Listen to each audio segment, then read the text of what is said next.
You know what's really funny, Matt Essick, who is in today for Anthony, speaking of? You know who the voice is in that show Open? I do not. That's Adam Amin, who most people listening will know from Fox Sports. And I was literally just texting him an hour ago. I guess I picked the right one for the timing then. You did. That's really not on remarkable. purpose. Matt and I have not talked very much today outside of a few texts because obviously he's got Chris's show to do and he's sticking around today. Toby Altizer in for Ant tomorrow, which would be a lot of fun. I haven't had a chance to work with Toby a whole lot, but I really always enjoy getting to chat with him. And he's come on the show as a guest a couple of times doing that stuff and when he's been out covering Commanders camp with us. But the NBA schedule dropped today, and Adam is the play-by-play voice of the Chicago Bulls on TV, as well as the football work that he does, which is why he's been on our show before. And I've known Adam for a long time. He's a genuinely close friend. But I was joking because, Matt, you know me well enough to know that I am not someone who is a partier. We don't really stay up late in the Hoffman household. Like, we make it, like, we have a running joke kind of on the show with Anthony. Like, if I make it till, like, if I text Anthony about a sporting event that's happening at 11 o'clock at night, his response is unfailingly, "Why are you still awake?" Or, "You're still awake?" And Adam, on top of being one of the best play-by-play men in America, is a DJ. Oh, and so he'll he's be only up late. Yeah, so he'll be out and DJing in some nightclub in Chicago until 3 in the morning. And so I was like, "Are you ready to have the lamest New Year's Eve you've ever had? Because you can come hang out at our house and then go to bed because you have to call a game the next day." And he was pumped. So that's what happened between the hours of 3 and 4 o'clock for me. I mean, that's a pretty good deal, though, knowing that you're going to be somewhere that you can still hang out with people, and then the moment that it hits midnight, all lights off, everyone's going to sleep. What on earth makes you think we're going to see midnight? He can come over, have snacks, go home by 10. We're not. Matt, the last time I saw the ball drop live might have been like 2017. That's not true. It's probably later than that, but only because there was one year where the Commanders, who, by the way, we're going to talk about in a moment, in their joint practice down in Miami, and Dan Quinn's comments on Jahan Dotson and the whole thing. But there was one year where the season finale was Commanders-Giants in New York, and this is when I was still on the beat. And so, like, me, JP, Kime, those are the three I remember. I feel like Phillips might have been there. But a lot of us took the train back from, it's train ride I'm sure you've taken as someone who spent a lot of time in New York, that Amtrak train from Newark. Oh, yeah. We had some crazy Uber driver who, like, sped us to the train station from MetLife Stadium. And all of us crammed in, had celebratory beers, not of the new year, but that whatever miserable season we were covering was over. And they might have been cousins last year, so maybe it was 2017. And I remember that I was supposed to hang out that night once I got back with a couple of my friends, and I text the group chat. It was a couple, and I text the group chat, and the girlfriend texts back and goes, Sam had a few too many brewskis watching the Panthers today. So I think we're going to pass because he's currently not awake. I had 1 year when I was in college where I was down in Key West for New Year's, and that was insane because they drop a conch for the New Year's. From right where? It's right on Duval Street, so the main drag, all the bars, everyone just goes out. It's awesome. It's so much fun. And then ever since then, every time that has been New Year's, it's like, yeah, it's not going to top this. Well, the thing is, like, I know a lot of restaurants do stuff around here, and I mean, it's not like unique to DC, but it's just like, why would you go somewhere and pay extra for a dinner you can go to tomorrow? That all you're getting is a midnight toast. Yeah, like, I mean, if you're into the champagne and the midnight toast, obviously. By the way, if you want a great deal at a bunch of restaurants, it's Restaurant Week in DC. Yes, it is. Have you gone anywhere yet? Have you taken advantage of that? I haven't gone anywhere yet, but it is also my dad's birthday. So in order to make sure that surprises are kept that way, we may or may not be taking advantage of that this weekend. I see.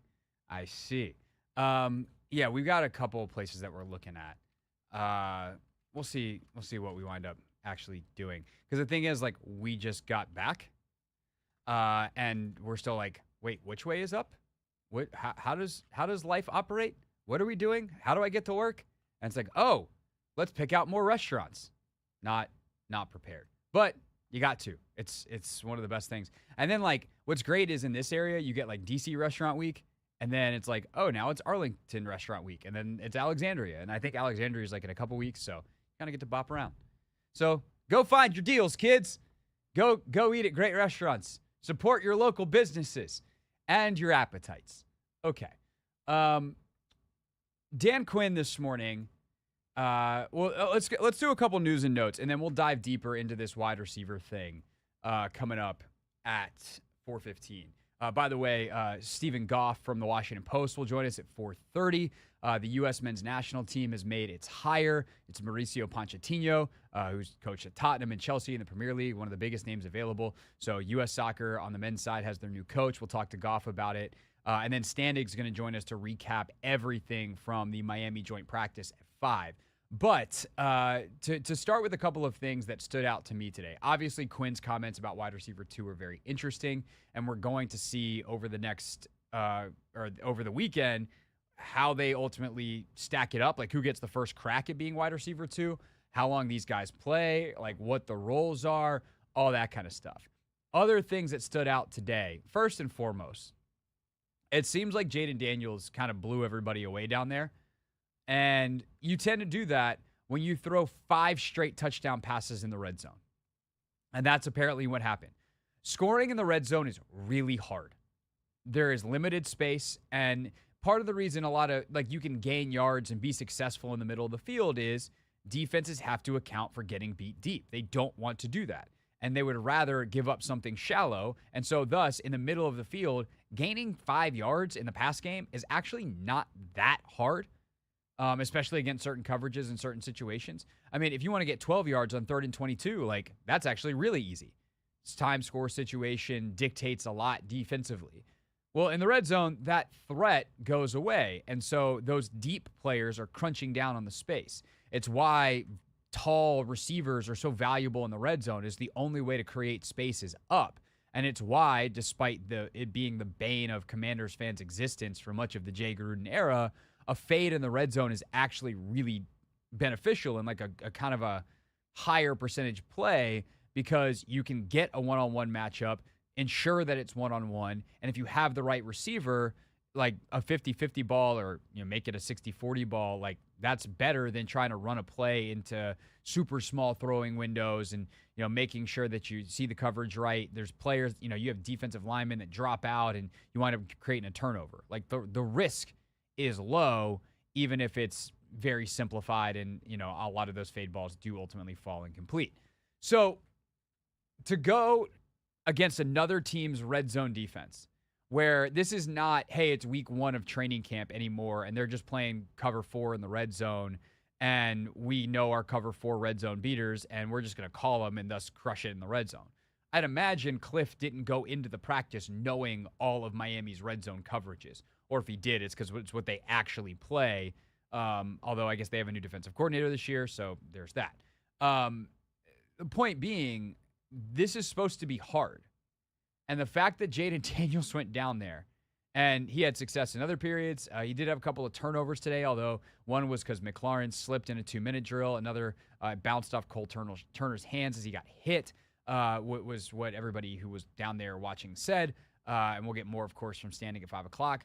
But under basically any circumstances, even if you know the coverages, unless the defense is literally giving it to you, to go down and go bang, bang, bang, bang, bang, I think that was 5, and score touchdown after touchdown, 5 straight plays during a red zone period against another team is insanely impressive. So we will get the bigger scoop on everything that happened today from Standig coming up at 5. Next, though, the comments of the day are a continuation of a lot of stuff that we were talking about yesterday, and the status of Jahan Dotson on this roster. Not is he going to make the team? I think that is way oversaying it.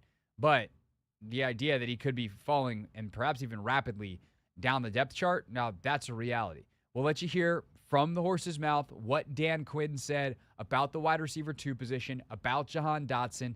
Next, it's the Hoffman Show on the Team 980 and always live on the free Odyssey app.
It's the Hoffman Show. We're on the Team 980, always live as well on the free Odyssey app. And we are streaming live on YouTube as well at the Team 980. If you'd like to watch the show, perhaps you're driving home right now and you enjoy it and you're like, man, I want to keep consuming the show once I get out of my car. Well, you can fire up the Odyssey app and, whether it's on your Amazon Alexa or any other device or your phone and however you want to connect that. Or you can just go to YouTube on your smart TV and subscribe to the Team 980, and there will be. So it's funny watching the reaction to certain stories sometimes because fans will be up or one pocket of the fan base will be up in a frenzy, and the other will be like, why is the media talking about this? And that was exactly what was happening over the last 24 hours with the Jahan Dotson story, because opinions are all over the place, and that is what happens with the reckless speculation of August in the NFL, when we are just talking about hypotheticals and we only have parts of the picture. How Dotson is doing in one particular game was certainly worth talking about, and more specifically, how much he played in that particular game. It begs a lot of questions. What we don't have is a lot of answers. But there were certainly some folks that kind of got defensive of Dotson and thought this was a totally media-driven, oh my God, he's wide receiver 2, how could you possibly? Well, the cool part about being in the media, if you're, say, Sam Fortier, who asked this question, is you get to go and ask the principals. You get to go to Dan Quinn and be like, hey, what's going on with wide receiver 2? Jahan Dotson played a lot of snaps. What's up there? And so this morning, before the joint practice against the Dolphins, Sam Fortier asked Dan Quinn what's going on with wide receiver 2 currently, and here is Dan's answer. I would say we are right in the middle of it. And so you'll see a lot of guys in today. You'll see 2, 3, 4, 5. There's a lot of guys that are really battling. I've been really impressed with Olamide, and I thought he's had a really strong camp. Looking forward to getting Luke some extra work into here, Jahan, Diami. So that's where we're at, and then the special teams is going to have a factor in that as well. Okay. Sure doesn't sound like Jahan Dotson's got a lock on wide receiver 2. And, by the way, the other cool part about doing this job and jobs like Sam's and Ben Standig's and on down the list, John Keim, is that we also get to go and watch. And I think this was pretty obvious that Jahan Dotson is not locked in at wide receiver 2. I think what varies, what is not, or what is more up for debate is not whether there's anything set beyond Terry McLaurin as wide receiver 1. This is fairly obvious. Should have been already, but is now very, very obvious after Dan Quinn's statement this morning that there's nothing decided. I think what is more going to be sussed out and what is more open to interpretation is, what is Jahan Dotson right now for this team? Obviously, he's a former first-round pick, but he wasn't selected by Adam Peters, and thus I don't know how much that actually means. My guess is basically nothing, other than the logistical considerations of his contract, that he is cost a certain amount of money, and to cut him would cost a certain amount of money, or to move him, or whatever. By the way, they're not cutting him. Just that there are contractual, logistical parts that if you have more invested in a player, whether you as a front office gave that player that money or not, it does make moving on from them or not utilizing them and giving them a chance to prove that they're worth what you're paying them, it does make that a little bit harder of a mental exercise. So that's thing one. Thing two, when I see Jahan playing as much as he did, to me it's two things. One, it is absolutely hey, let's see if this guy can prove it to us. We're going to put him in a bunch of situations and see if he can do things that we're asking, whether it's running routes from a certain spot, running certain kinds of routes, working with different quarterbacks, whatever the challenge is, whatever they want to put on the test. It's clear they wanted to test Jahan Dotson, and not like, oh, we're going to test you, but like they wanted to give him a test. But it's also, I think, for them, they want to know the answers to the test so they know what to do with him. Not so much of a, hey, we're trying to test you and see what you're made of kind of test. It's a, how do you do here? Okay. You only got to see there. Not, you're a failure or you're not good enough and how could we possibly keep you because you got to see. It's, we're not going to put you in that position because you get an A over here, B over here, a B- over here. Those are all better than C. Oh, God, on that one you got a D. We're not going to ask you to do that either.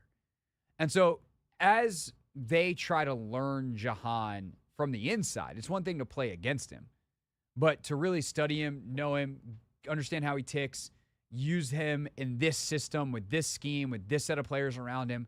Where does he fit?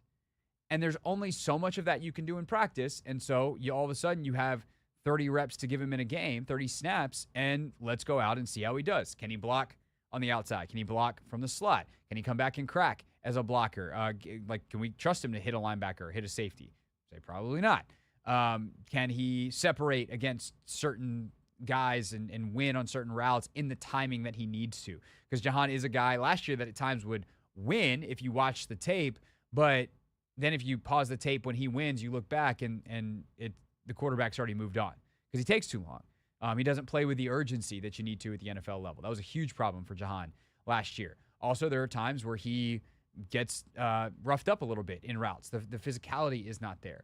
And so I think that this is as much experimenting to try to figure out what the best role is for Jahan as much as, he doesn't have a role here at all. So that's one thing I would say. I will add, though, the last part of Quinn's answer there when he says special teams are important really is interesting because Jahan Dotson doesn't really have a role on special teams. Like, yes, they're having him return punts in practice, catch punts in practice, but he's not going to cover kicks. And so if he's going to be wide receiver 3 or 4, which again, I don't think 4 is on the table. Like, I don't realistically think he's going to be the guy with the 4th most snaps this year at wide receiver, assuming everyone's healthy, right? If we're putting together a depth chart, I think it's Terry. I think it's probably going to be either Jahan or Olamide Zaccheaus. I think Diami and Luke McCaffrey are somewhere. Like, I don't think Jahan's falling too far down that pecking order. But if they're trying to figure out how to construct a roster, like, you can't have a 4th or 5th wide receiver that doesn't play special teams. That just doesn't work.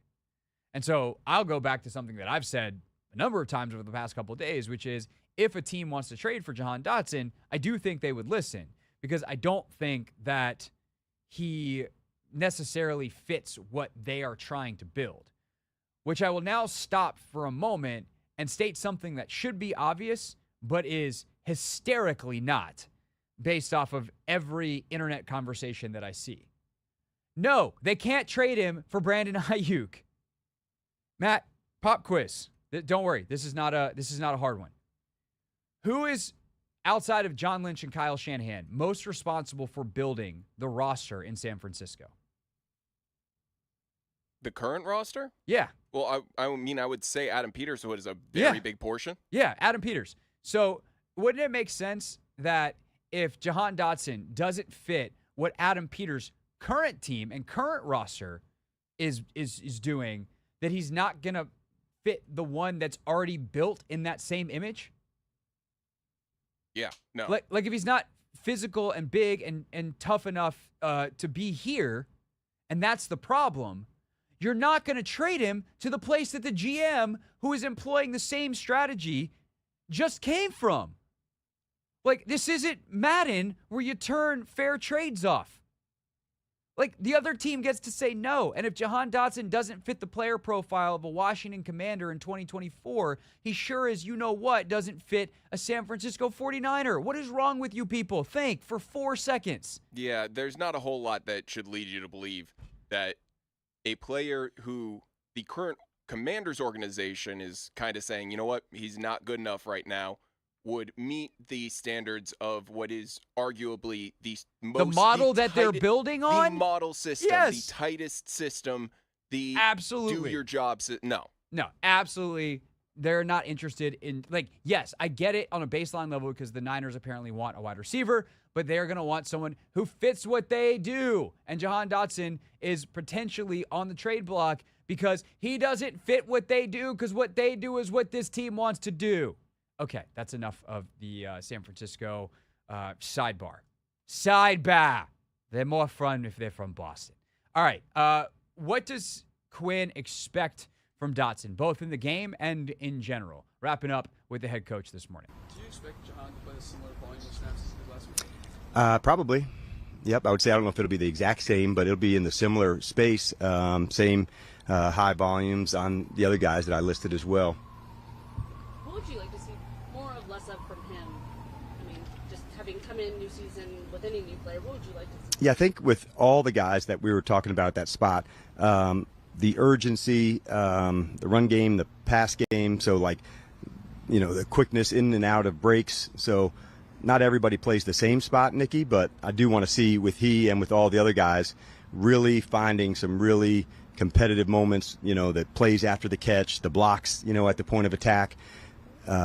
Sometimes even in man-to-man during this phase of evaluation that he beat the person even though the ball didn't go to that spot. So I'm really trying to evaluate them with and without the ball. It's all the stuff that we have been talking about for basically a year with Jahan. He had a really good camp last year, and that's something I will keep in mind. I'll close with this. Jahan had a pretty good camp last year to an excellent camp last year. It really started on fire and tapered off a little bit towards the end, but was really sensational for the entire spring and into the summer. And then he was brutally bad during the season.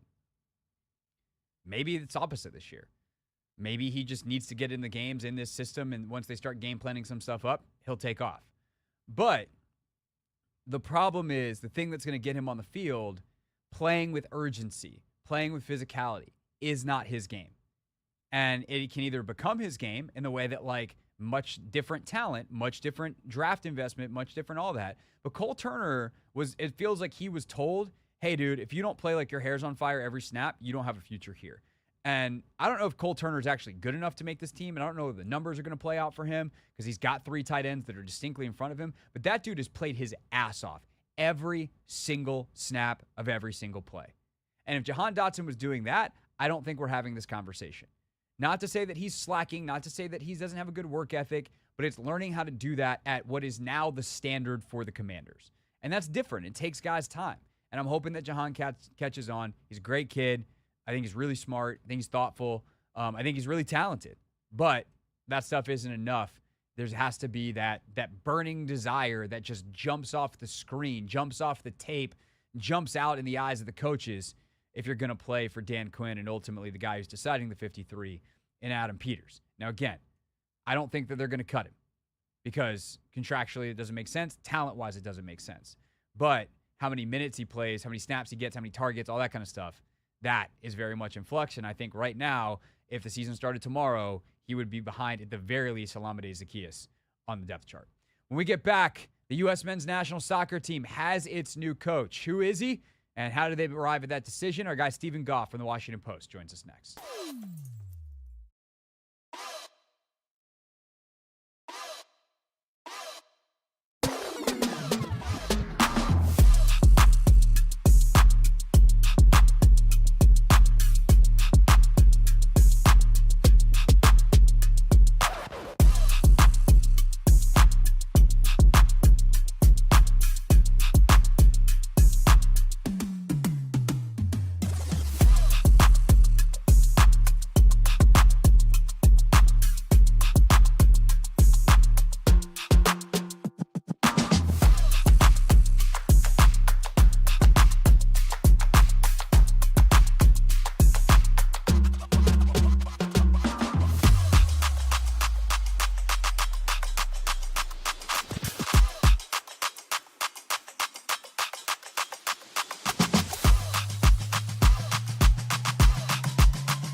It's the Hoffman Show. We're on the Team 980, always live as well on the free Odyssey app. The NBA schedule dropped. I'll give you some of the Wizards highlights at 4:45. Ben Standig at 5 from Miami after the Commanders' joint practice with the Dolphins.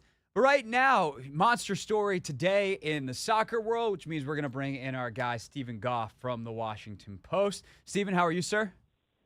Hey, great to join you. Great to have you. Are you all adjusted being back from France? I feel like today is the first day that I've readjusted since I was over there. How's the body clock doing? Yeah, it takes a little time. The first day, it's adrenaline getting back. You probably experienced that, and then after that, it settles in, and your body's not quite right. So yeah, no, it's taking a little bit of time. Yeah, I was very scared of my first show back because I was like, wait, 7 o'clock is 1 a.m. Paris time. That's when the show ends. This could get ugly. Yeah. But we made it. Yeah, and exactly. we made it now to a Thursday where the U.S. men's national team has retaken the spotlight as they are set to hire Mauricio Pochettino as their new coach. Can you take us as much as you can, Steven, inside the process of settling on him and give kind of the basic, for our audience, biography, the top line? We can dive into it more in a second, but why they settle on him and his experiences. Well, I would start out by saying it's not done yet. There seems to be an agreement in place, but there's still some contract issues to get through, and the U.S. Soccer's board of directors has to approve it. It seems like it's going to happen, but it's not done. And we've seen we've seen other cases fall apart over the years with coaches. So yeah, I would say it seems probable, but not finished yet. He is the top choice. They have been talking to him. He is a big name, and he's an expensive name. He would come with a portfolio that includes some major clubs like Spurs, PSG, and Chelsea, among others. Argentine by birth, has coached in Europe for many years. No national team coaching experience, so that's certainly something that will need to be addressed. But they've talked about getting the right guy ahead of the 2026 World Cup, and they got it wrong last year when they rehired Greg Berhalter. I mean, looking back on it, it was the wrong decision. But that's where we are, and I imagine if there are no major complications that they'll finalize this. If not in the next few days, then in the next couple of weeks. So the contractual situation with Chelsea, I was going to ask about that. So let's go ahead and knock that out, and then we can get more into who he has been as a coach and what he might be with the U.S., assuming this does get done. What are the hurdles that remain with, I guess it's the money owed to him by Chelsea and digging through that? That seems to be the headline here. What more can you tell us about what hurdles remain to actually having U.S. Soccer land their favorite candidate?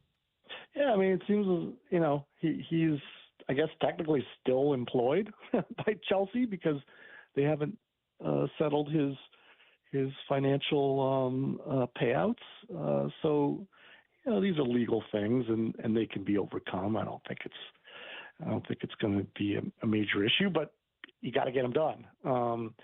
So I think that's what's happening. I don't know the details of the Chelsea financial structure and the contract settlement that they reached with him when they parted ways in May.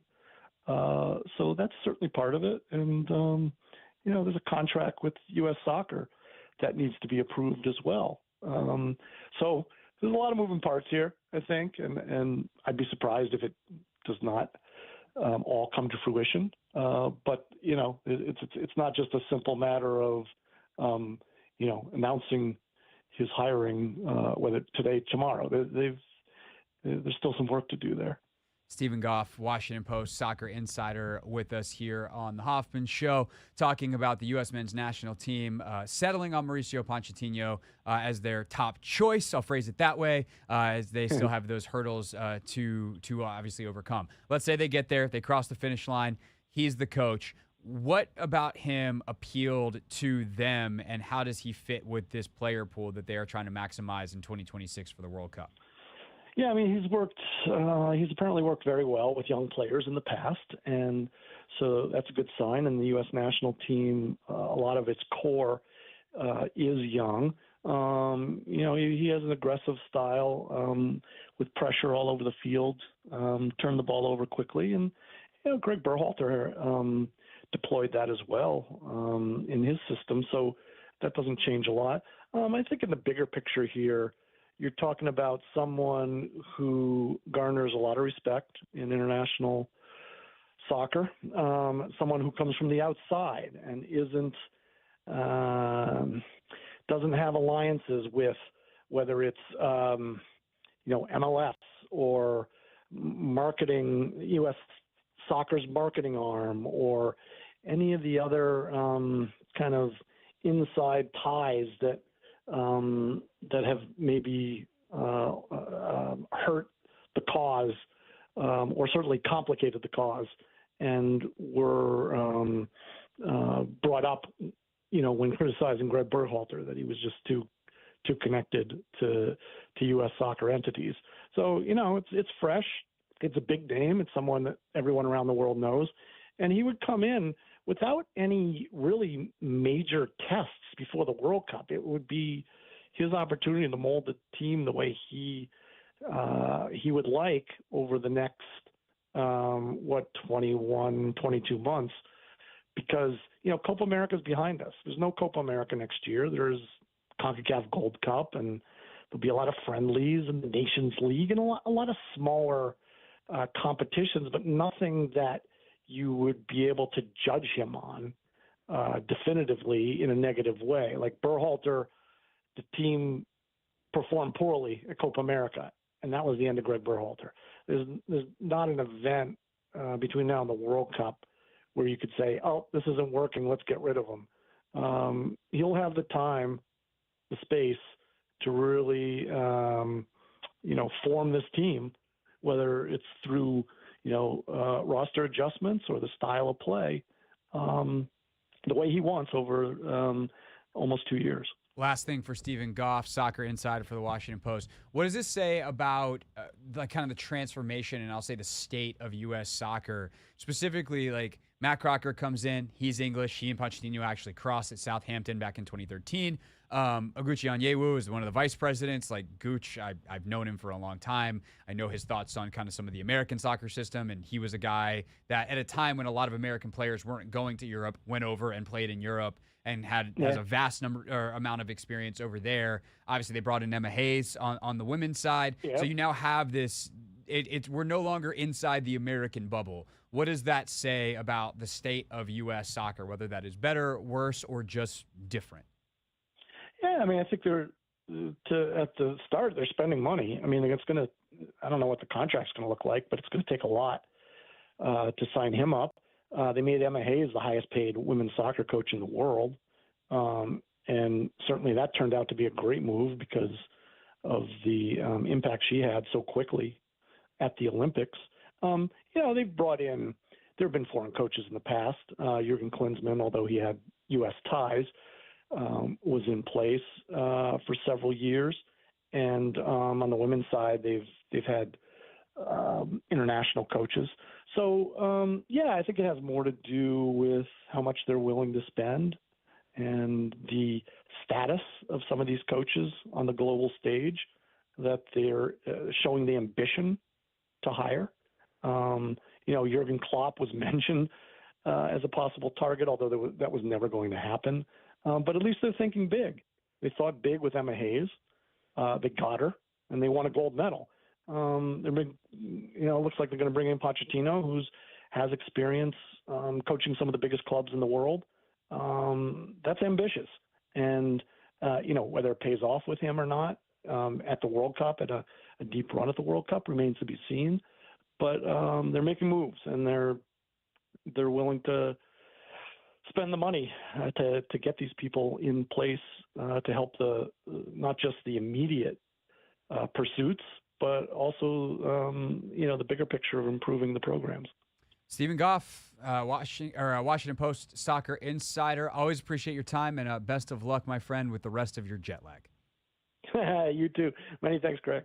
That's Steven Goff, everybody, with us here on the Hoffman Show. If you want to follow him on Twitter for more coverage, it's at Soccer Insider. When we get back, how about a little hoops as the NBA schedule has come out? We'll give you some of the Wizards highlights, games to watch when some of the biggest stars are coming to town. And then we are Commander-centric in the 5 o'clock hour. Our pal Ben Standig joins us live from Miami after the joint practice. And then it's back, 5:30. Never read the comments here on The Hoffman Show.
Hoffman Show. We're on the Team 980, always live as well on the free Odyssey app.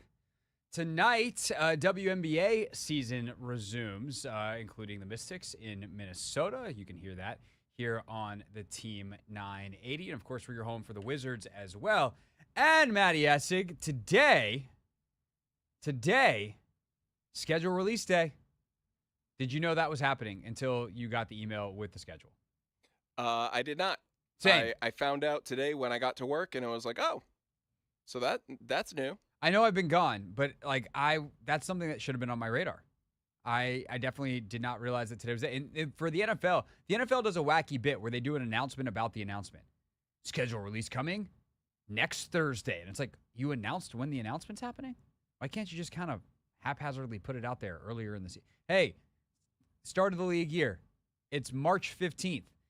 The schedule will be released on May 8th. Okay, cool. Thanks. We'll look forward to it.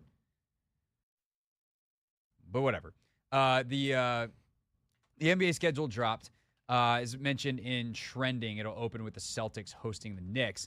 Celtics also will open the Wizards season Thursday, October 24th at Capital One Arena. Wizards are actually starting with a pair of home games. You get the Celtics, you get the Cavs, get the Hawks in that first week as well. A lot of years, Matt, you've had to wait for Steph Curry to come to town. Not this year. 7:15, Monday, November 4th. Like the 5th or 6th game of the season, you get the Warriors. So that's exciting. Yeah, especially because usually 6 games into the season, we haven't given up hope yet. Yeah. Let Steph Curry be the one to dash the hope. Sounds great. He did it for France. Yes, he did it for Serbia and France. Then big old road trip. They're not home. They're away from the 4th all the way until November 17th when they face the Pistons. Always intriguing. Celtics back in town for an NBA Cup game on November 22nd. Bulls NBA Cup November 26th. Clippers non-NBA Cup. That's always fun because they switch the floor on back-to-back nights against the Clippers. Luka and the Mavs in town Thursday, December 5th. Jokic and company in town on December 7th. Ja Morant on the 8th. So that's a nice little 5th, what was that, 3 games, 4 days. Star power from the West Coast coming in. That's fun. They're home quite a bit around the holidays. So if you got family coming to town and you want to go to a Zardo's game, Hornets, probably not going to be hard to get tickets to that one on Thursday, December 26th. Then you got the Knicks in town on the 28th and the 30th. Bulls in town on New Year's Day. Zion on the Pelicans, January 5th. Let's see, who else? Anthony Edwards, January 13th with the T-Wolves. Durant and the Suns here on January 16th. Is Kevin Durant still a Phoenix Sun when they come here on January 16th? I'm going to say yes. For the fact that he's been with the team now 2 years? Yeah. Yeah, it's about time for him to swap to another team. It is, but also I feel like he and Devin Booker had a good summer. He also does tend to leave teams he doesn't leave teams in the middle of seasons. Yeah, except for when Kyrie blew up the Nets, then it was like, oh, we gotta go here. Yeah, that's also too far away from the trade deadline. I don't feel like it's then. LeBron and the Lakers here Thursday, January 30th. So mark your calendars, get your tickets now. Wemby in town, February 10th. Your one and only Wemby, Monday, February 10th. I'm going to go ahead and ask the boss. Wait, is that going to be the Monday after the Super Bowl? Oh, that would suck. I can't do the show from Capital One Arena the day after the Super Bowl, but I want to. And they play the Pacers, and then there's the All-Star break. Giannis and the Bucks in town late February 21st. You got your Denny Avdia return game Wednesday, February 26th. Blazers are in town. Saw Denny posting on Instagram from Miami. Good for him. Longest road trip of the season starts after their game against Utah, March 5th. They're away for 1, 2, 3, 4, 5, 6, 7 straight. They come back on March 21st. Those are always fun, Matt, because we have Dave Johnson on game days. And I go, Dave, do you know where you are? And he goes, no. We love a mid-road trip, Dave Johnson, especially West Coast. I was about to say, at least it is Toronto, Detroit, that for 4 of the games from Saturday until Thursday, they're still bouncing around, but yeah. But then you go Denver, LA, Portland. Yikes. Yeah, that's not fun. That's a lot of travel. Back home against the Magic to end that on the 21st. And then the highlights of the rest of the season, there aren't many. You got Wednesday, April 9th, Joel Embiid in town. Hopefully he's healthy, but that point of the year has been an issue. And that's their last home game of the season. They close out with the Bulls away on April 11th, and then in Miami. That's a great place to end your season. Hey, guys, I think we're just going to stay here. We're going to hang out for a little bit. April 13th, 1 o'clock game against Miami on that Sunday.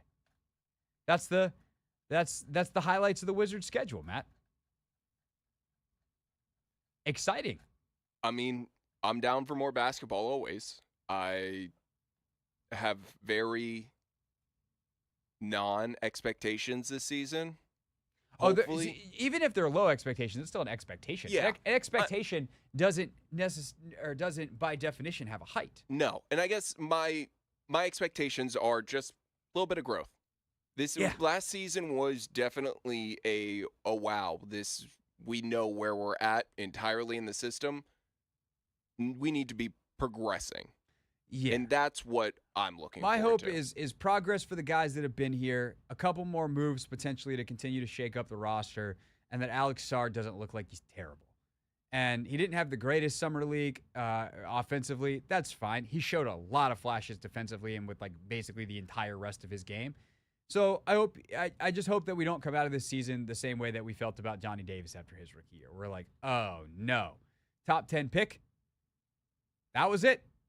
Yikes. And I know that, look, he's the number 2 pick in a draft where they're, the guy who went 1 and Sarr at 2 and everybody else in any other year would probably, like next year, they would have all gone 7th or worse.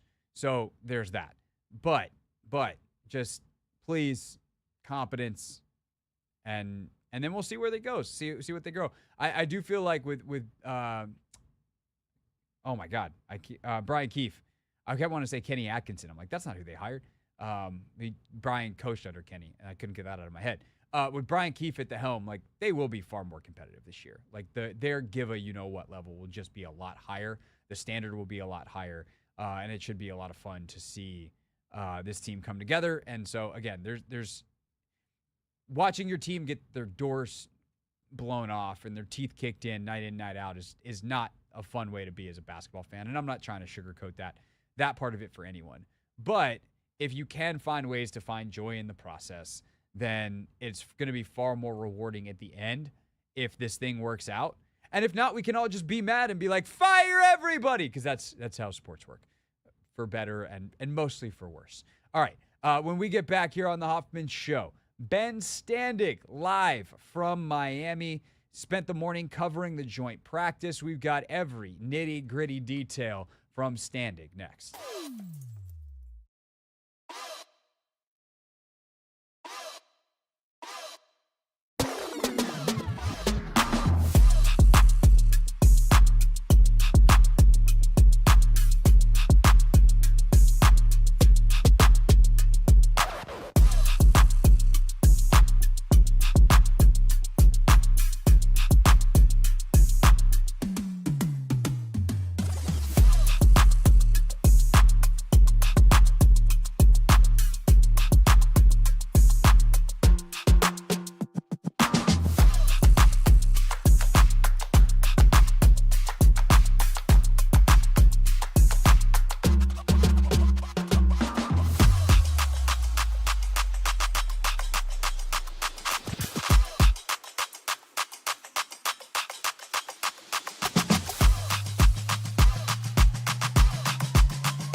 Hour number 2 of the Hoffman Show on the Team 980, always live as well on the free Odyssey app.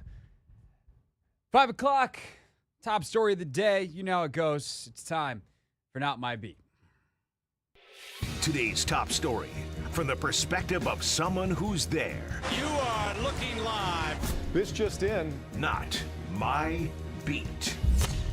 Today, it is our guy, Ben Standig, of course, Commander's beat reporter for The Athletic. He is down in South Florida.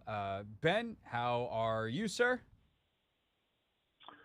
Craig, doing well. I'm not going to, we've all had all that heat up in the D.C. area for several weeks, but it's different down here. I'll just leave it at that. Yeah, South Florida is nasty. So I saw at the end of practice they moved inside today. Was that because a storm came in, or did it just get that damn hot that they were like, this is stupid, let's go to the air conditioning? I don't know. There was not a storm. They weren't even inside very long. Both teams did like a 2-minute drill. Miami went first, and it was, went a few plays. Washington, its first play, Jaden Daniels goes to throw to Terry McLaurin on an out pattern, but Terry falls. Kendall Fuller is guarding him, and he intercepts it, and that was it. Like they didn't be like, all right, it's only one play, let's just keep going. So they weren't inside long. I don't know why. I was happy for those 10 minutes for the air conditioning, but it was kind of odd. Okay, maybe they thought a storm was coming or something. I don't know. Whatever. That's that. Outside of wow, it's hot out here. The big story online today is, of course, the discourse about Jahan Dotson and wide receiver 2. We'll get there. But as you walk away from practice, what's the thing that you keep thinking about going back to, whether it's a part of practice, something you saw? What's your biggest takeaway from the Commanders' practice today with the Dolphins?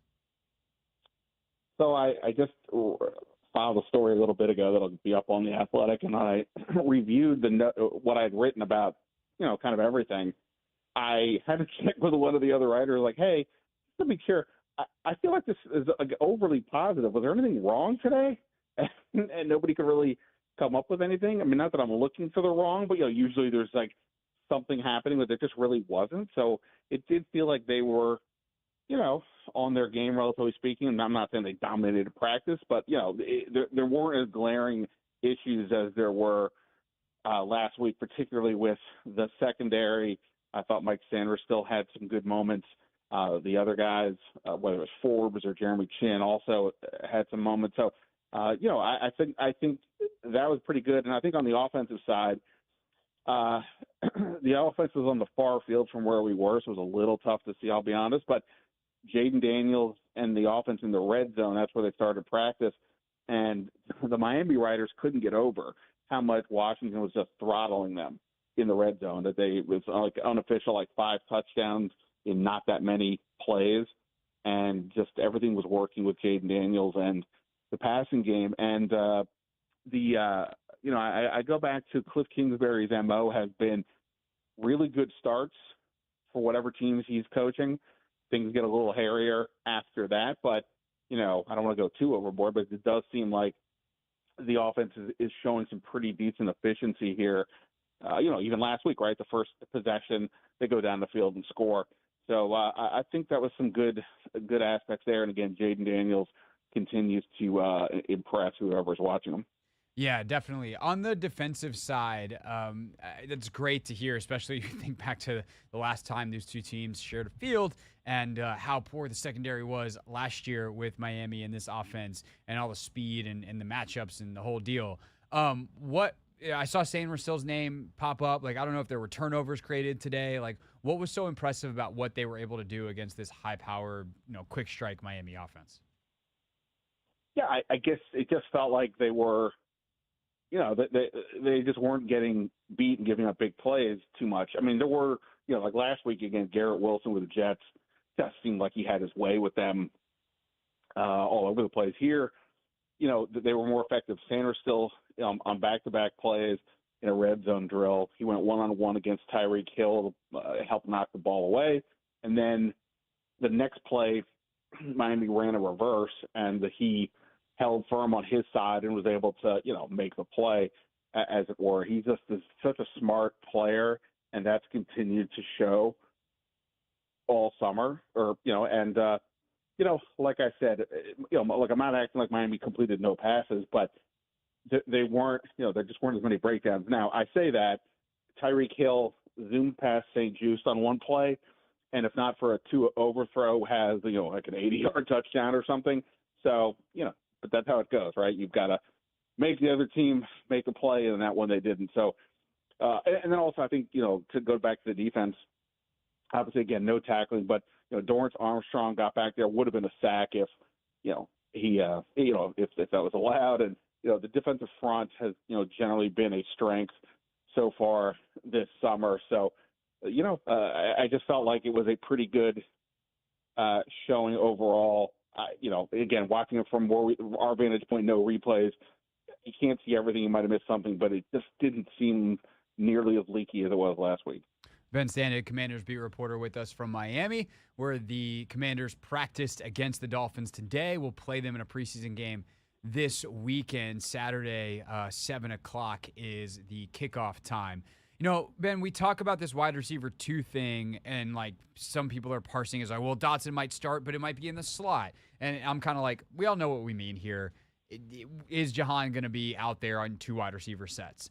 For Sainer still, is there a chance that he winds up being cornerback 2, if you will, or maybe even if you want to put it this way, cornerback 1, that if they're on the rare occasions that they are in some kind of base defense where there are just 2 corners on the field, that he is playing some on the outside this season? Yeah, and it could be they have 2 corners with 3 safeties, right? So, you could still have nickel in that way. I don't think it's inconceivable. I don't. I mean, I think that, look, a year ago, and collectively we're all kind of saying, hey, Forbes is looking pretty good in camp. Things obviously fell apart. The difference here is just that, part of what makes Sanders still work is his smarts on the field and his competitiveness. And I think that really holds up. To me, he almost feels like the safest corner they have right now. So it won't – I could see it happening. He's just obviously not the biggest guy, and that's a, potential liability on the outside. But and maybe they don't want to overdo it, right? Hey, he's a rookie. Let's let him learn this slot and go from there. But considering the other corners, it's just not – you can't feel too confident about that group right now. I don't think it's inconceivable that Sanders still is on the outside at some points. Yeah, he took some reps there the other day in practice, and I was like, wait a second, what are you doing out there? And I also know that they're high on Noah Igbenogany. And so if that's the case, a guy who can play inside, outside, like I really do wonder if Sanders still winds up playing outside some, and whether it's opposite Forbes, opposite St. Juste. I think those 2 are probably ahead of Michael Davis. Like it's kind of one of those things, Ben, that you put a pin in this time of year, and whether it comes up immediately at the start of the year and we're sitting there opening day against Tampa being like, wow, I can't believe he's one of the 2 guys out there, or injuries crop up, whatever, poor play, great play by Sanders still, that week 4 or 5, like it just wouldn't surprise me if all of a sudden he doesn't leave the field, because that's ultimately what it's about, right? It's just, let's get our best guys on the field. And as you said, he seems like one of their best guys. Yeah, no, for sure. I mean, that is, across the board, even with the 53, like in a year in which this is a recalibration, to use Dan Quinn's term, this is about acquiring the best talent and figuring out the rest. I think this is more about the notion of the position flex term that we got annoyed with over the last few years. But I think one of the things that's different is, like, it felt like that group was leaning too much into guys who they thought were versatile versus taking guys who were the most talented and then figuring out what they can do. So, I think what you're saying is definitely conceivable, that to a degree it is about getting your best guys out there. Kendall Fuller today, he mentioned on zone that play Jaden Daniels made, the check play last week and throws the ball 40 yards. And he said, you got to give that guy a lot of credit. That shows a lot of confidence as a rookie. And sometimes you just have to play football. Don't worry about X's and O's. You just have to go play. And so to that extent, I kind of think there's something to be said for, if you're rebuilding a roster, don't worry as much about, hey, we need such and such a player in this one specific situation. Who are our best players, and figure out ways to use them. And I feel like that's kind of where they're headed. So that then brings us to the actual Dotson discussion. What did you see from Jahan today after Dan Quinn says in the pre-practice press conference, wide receiver 2 were in the middle of that competition? Yeah, well, I think that the quote in and of itself, I think, is, the biggest thing, because this is now like the third or fourth time over the last few days in which something has come up, or, starting with the fact that Dotson played the most snaps in the preseason opener among the receivers. And then Quinn was asked about it a couple days later, and he didn't give the answer like, oh, we love Jahan, this, that, and the other. We're just trying different things out. He was just like, yeah, we're trying guys out. We'll see. And then today he was asked flat out by somebody, what's up with your wide receiver 2 competition? And he's like, yeah, we're in the middle of it right now. We'll see. And then he starts listing off names. He starts with Zacchaeus, gets to Jahan later.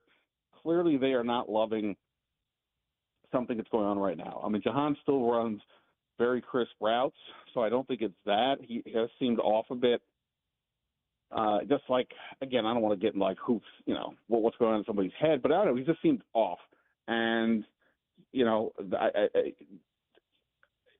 from what I saw today, I saw him make a couple of catches, but I think it goes beyond sort of that aspect, right? We've all talked about the struggles with Jamin Davis and Emmanuel Forbes. Davis learning the position, Forbes trying to improve. And every time the coaches are asked about those guys, they say, hey, look, Jamin is making this switch with no complaints. He's really working hard. We're really impressed that he's doing that. Forbes, kind of the same thing. We're trying to help the young man out. He put on some weight. That shows a lot, et cetera. Jahan, we're not kind of getting that. It's just more of, hey, yeah, there's a competition. We'll see. So it does feel like there's something going on that they're just not loving. And, look, a lot of this for this team this year beyond the roster is resetting the culture. And, that to me is as much as anything. They are truly living and breathing by the notion of competition. It's something that Quinn has instilled in this group all the way back into the spring, and that's continued. So, yeah, look, and I think I don't think this is why he's doing it, but it definitely sends a message to the rest of the team. If a guy who was picked in the first round just a couple of years ago is not the obvious starter, especially when it's not like there's some deep group behind them, it's showing you guys that you got to bring it every day in practice, because nobody is the sacred cow here.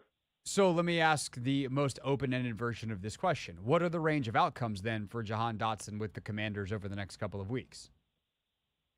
Well, look, obviously he could be, he could end up starting, whether in 2 or 3 receiver sets. Look, I think Zacchaeus has had a very good camp, and both Dan Quinn to the group and Cliff Kingsbury to me today said as much. But look, and he's had some success in the NFL, but he's never been a top guy, 5'8", speed guy. Like, fine, but that's not a typical guy. Number 2, Diami's had a really good year. We know, he hasn't done a ton in his first 3 years, but he's got that downfield speed, and Quinn has cited his energy a lot as something he likes. It's conceivable that Jahan is, kind of behind all those guys, including Terry.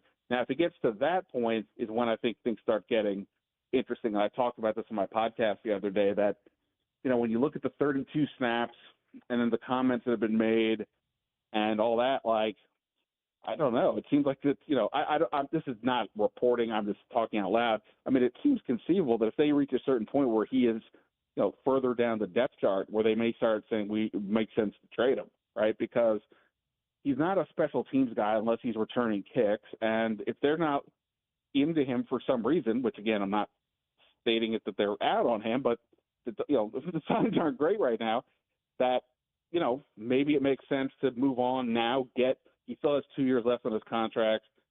Some team might value that on the rookie deal, and you can get a little bit more for him than if you wait a year. So, and I think next year, 2025, is when Adam Peters starts being more aggressive, assuming Jaden Daniels looks the part this year, and having an extra pick could help. So, yeah, I think the range of outcomes is that far. He could still start, and maybe he reaches a point where trading him makes sense. It's just been a curious few days that it's gone this route. And like I said, I feel like when listening to these guys, Dan Quinn in particular, sure, we all would love if they were a little more, open with a few things. But in general, I don't sense that they're BSing us either. And taking their answers for what it is, they have not, again, whenever Jahan comes up, they're not saying, oh, no, don't worry about him. He's great. He's in the lineup. It's all good. We're just trying different things.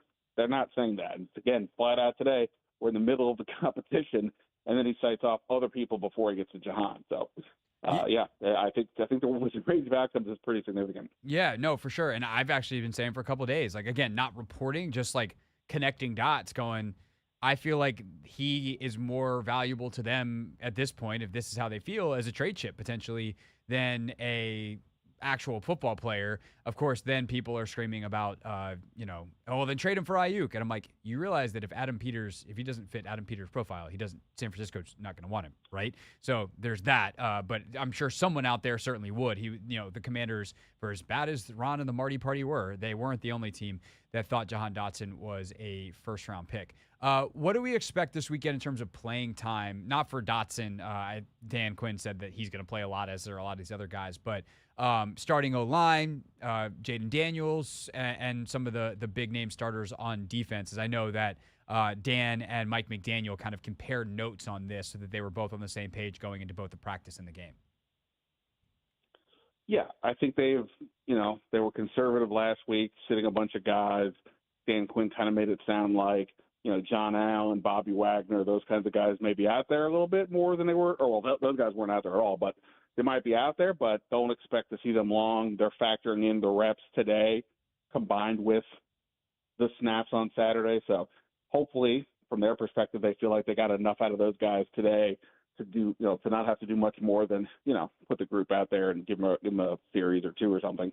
And I would expect that to be the case with, on the other side with Terry and Sam Cosmi, et cetera. And in terms of Jaden, I don't get the sense he's going to play much more than one series. I would think so. But, in other years, I might think, okay, he's going to go the first half and then they'll turn it over. But I don't know. I'm not getting – based on what Quinn was saying today and my just general sense, I don't really think he's going to play a ton. Again, they've liked what they're seeing from him. He's, playing. And here's the thing also I will just say in terms of, like, people might think, hey, joint practices, come on. What's that? I mean, that's pretty vanilla, even more than a preseason game maybe.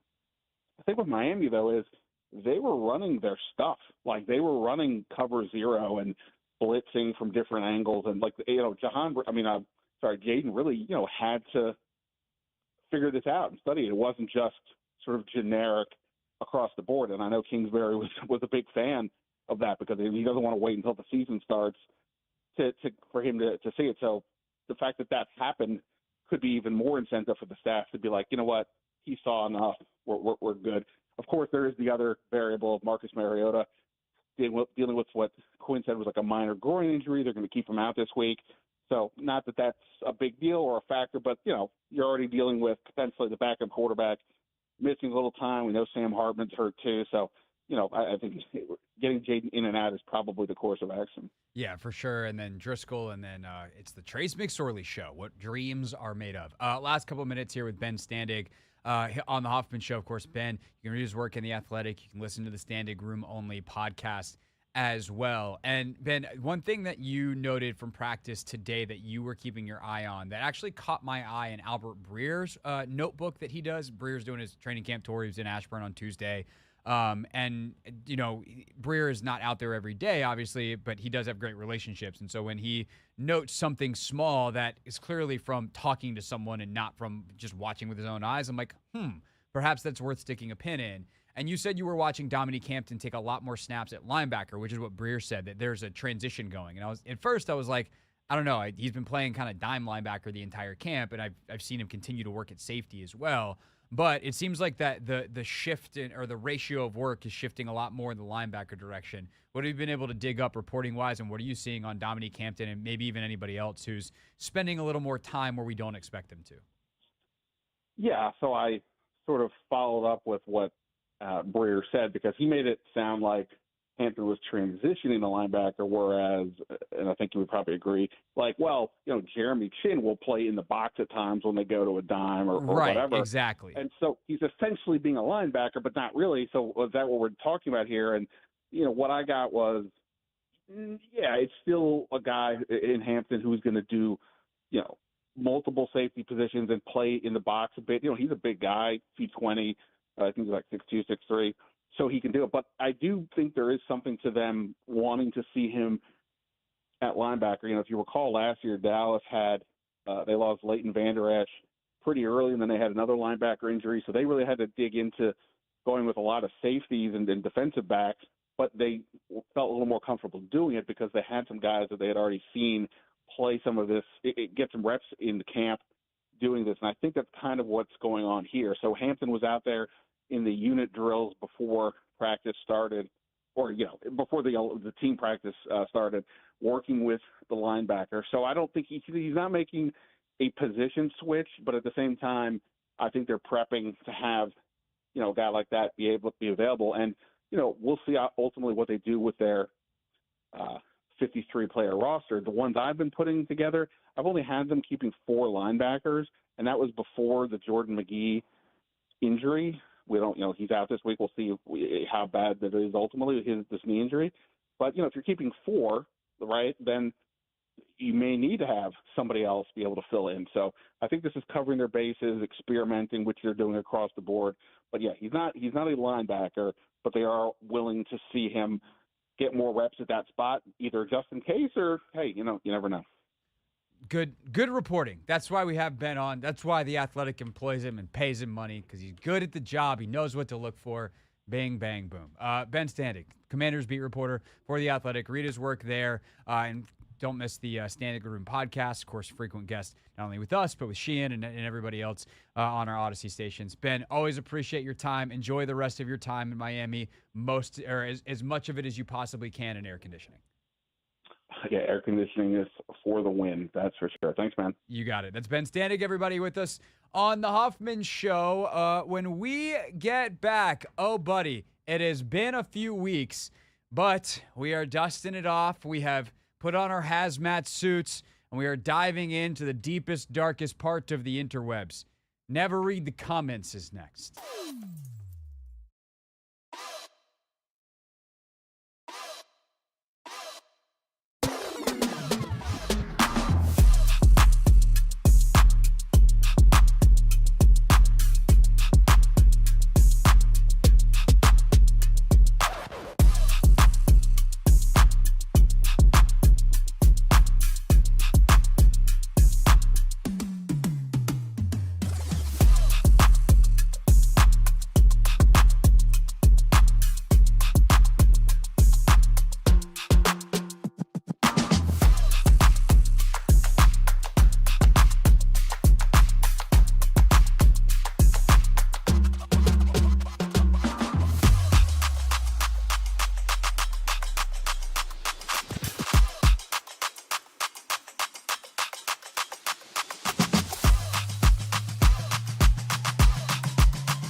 Coming up at 6 o'clock, it will be our Pick 6 at 6, which is always a good time. We have the 6 biggest storylines of the day. Recap from what Dan Quinn had to say before practice in Miami. Just had a great visit with Ben Standig, talking about all of that. Lots of details. If you missed that, definitely want to check it out on the podcast feed when Maddie gets it up. Just search The Hoffman Show in your favorite podcast app, and that's that. Right now, it is time for Never Read the Comments.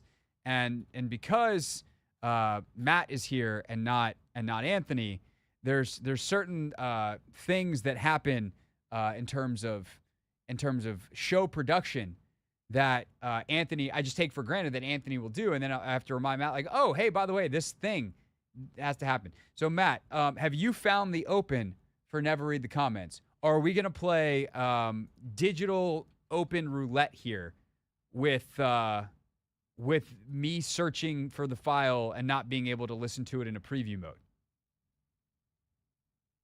So it seems as though we might be playing a little bit of roulette. I am trying to find it right now, but it is okay. I'm gonna click a file and we're gonna see what happens here.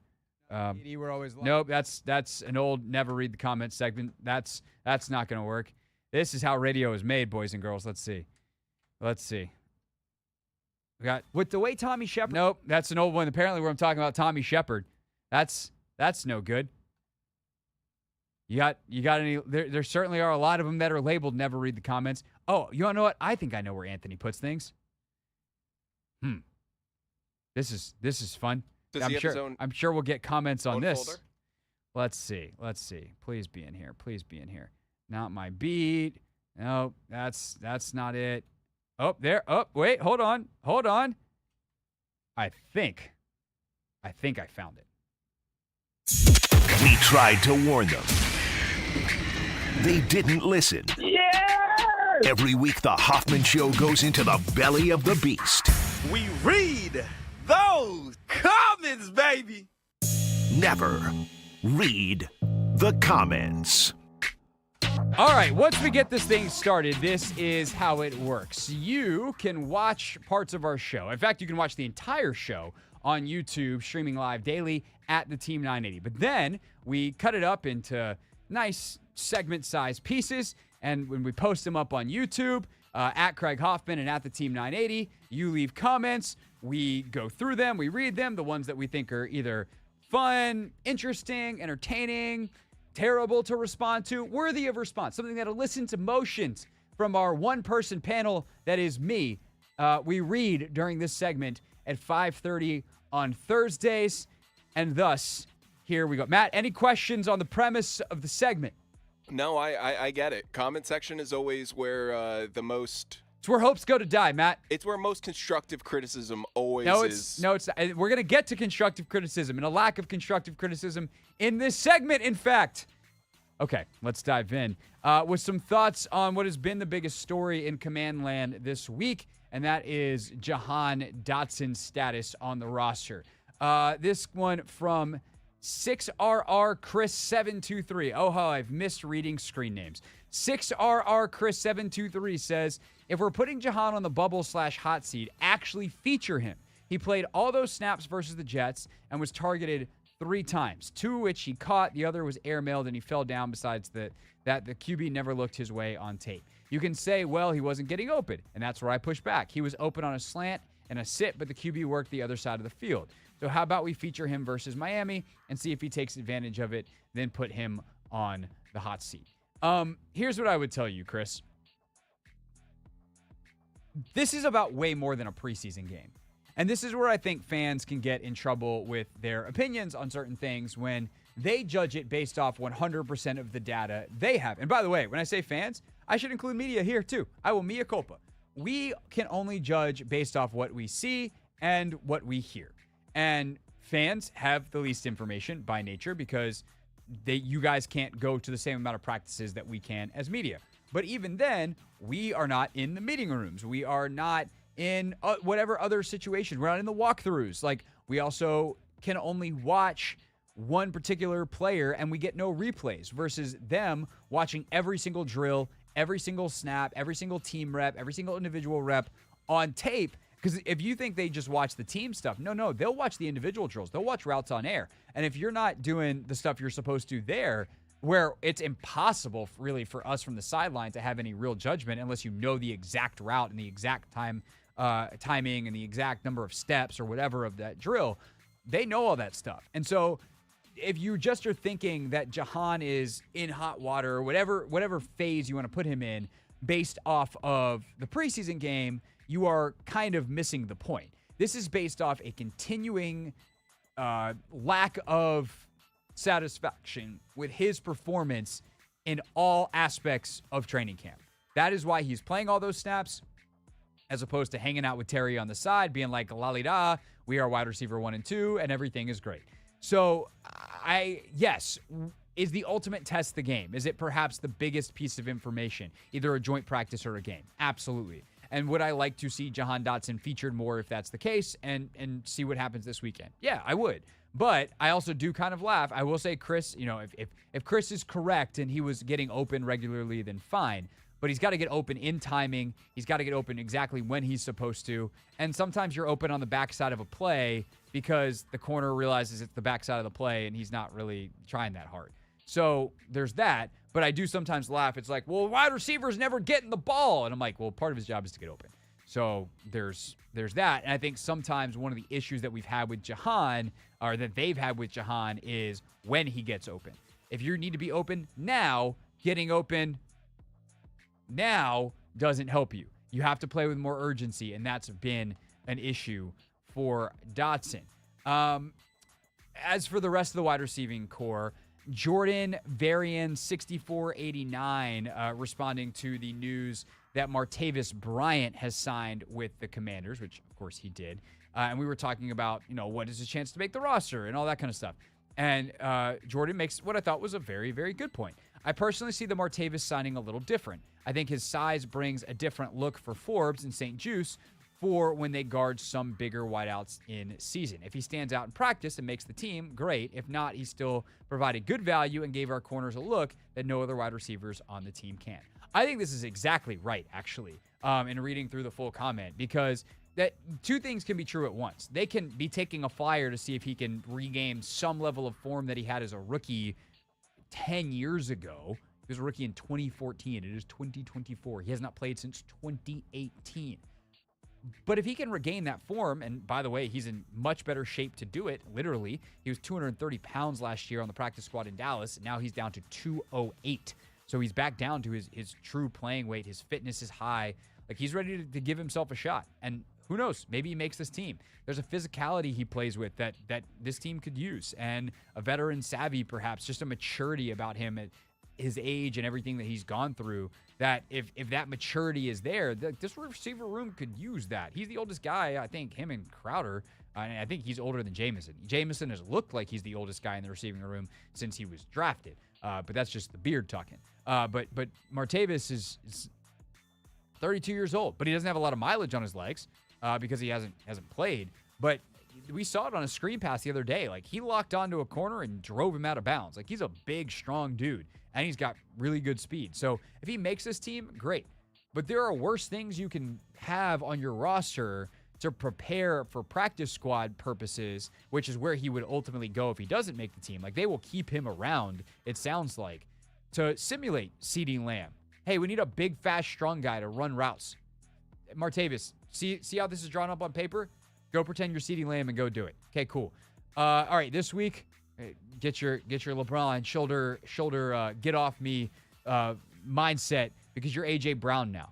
Like, that's really, really beneficial, because while, let's say, Bryson Tremaine would be the guy to do that, is the only other guy who's over 6'2" on this roster. If he makes the practice squad, he's a 4'6" guy. He plays faster, but he surely doesn't play 4'3".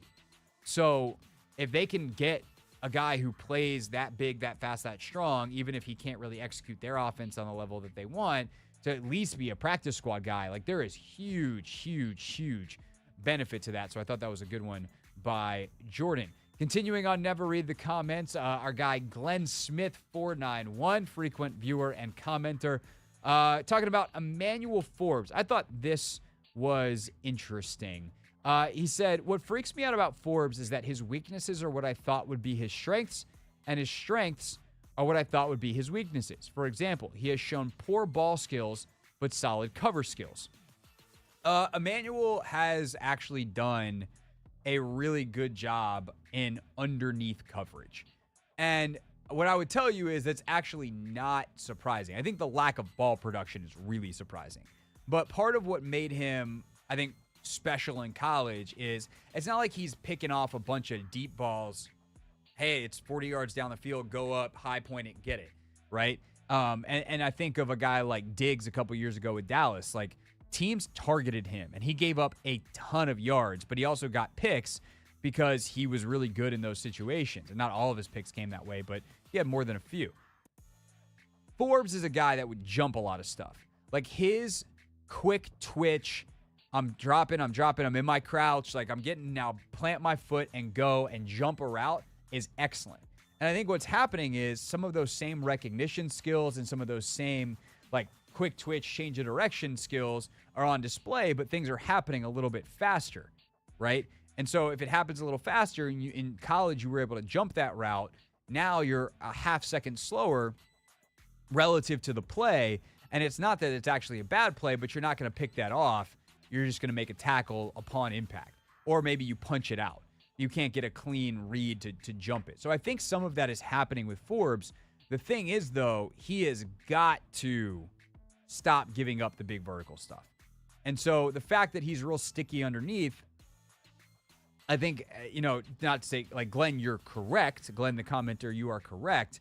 But I do think that is because the expectation maybe was wrong. Maybe that's on us as the media for not selling, or properly painting the picture. But I do think that's the expectations being off, not opposite, in terms of things have switched. That said, the ball production needs to show up because you can't, what Dan and Joe Witt Jr. showed even in Dallas with a guy like Diggs is if you give up a bunch of yards but you turn the football over, we can live with that. If you give up a bunch of yards and you don't turn the football over, now we got problems. That was kind of what St. Juice was last year. It's like, yeah, really good on a bunch of plays, sticky underneath, no ball production, gives up one or two big shots or give two big chances a game.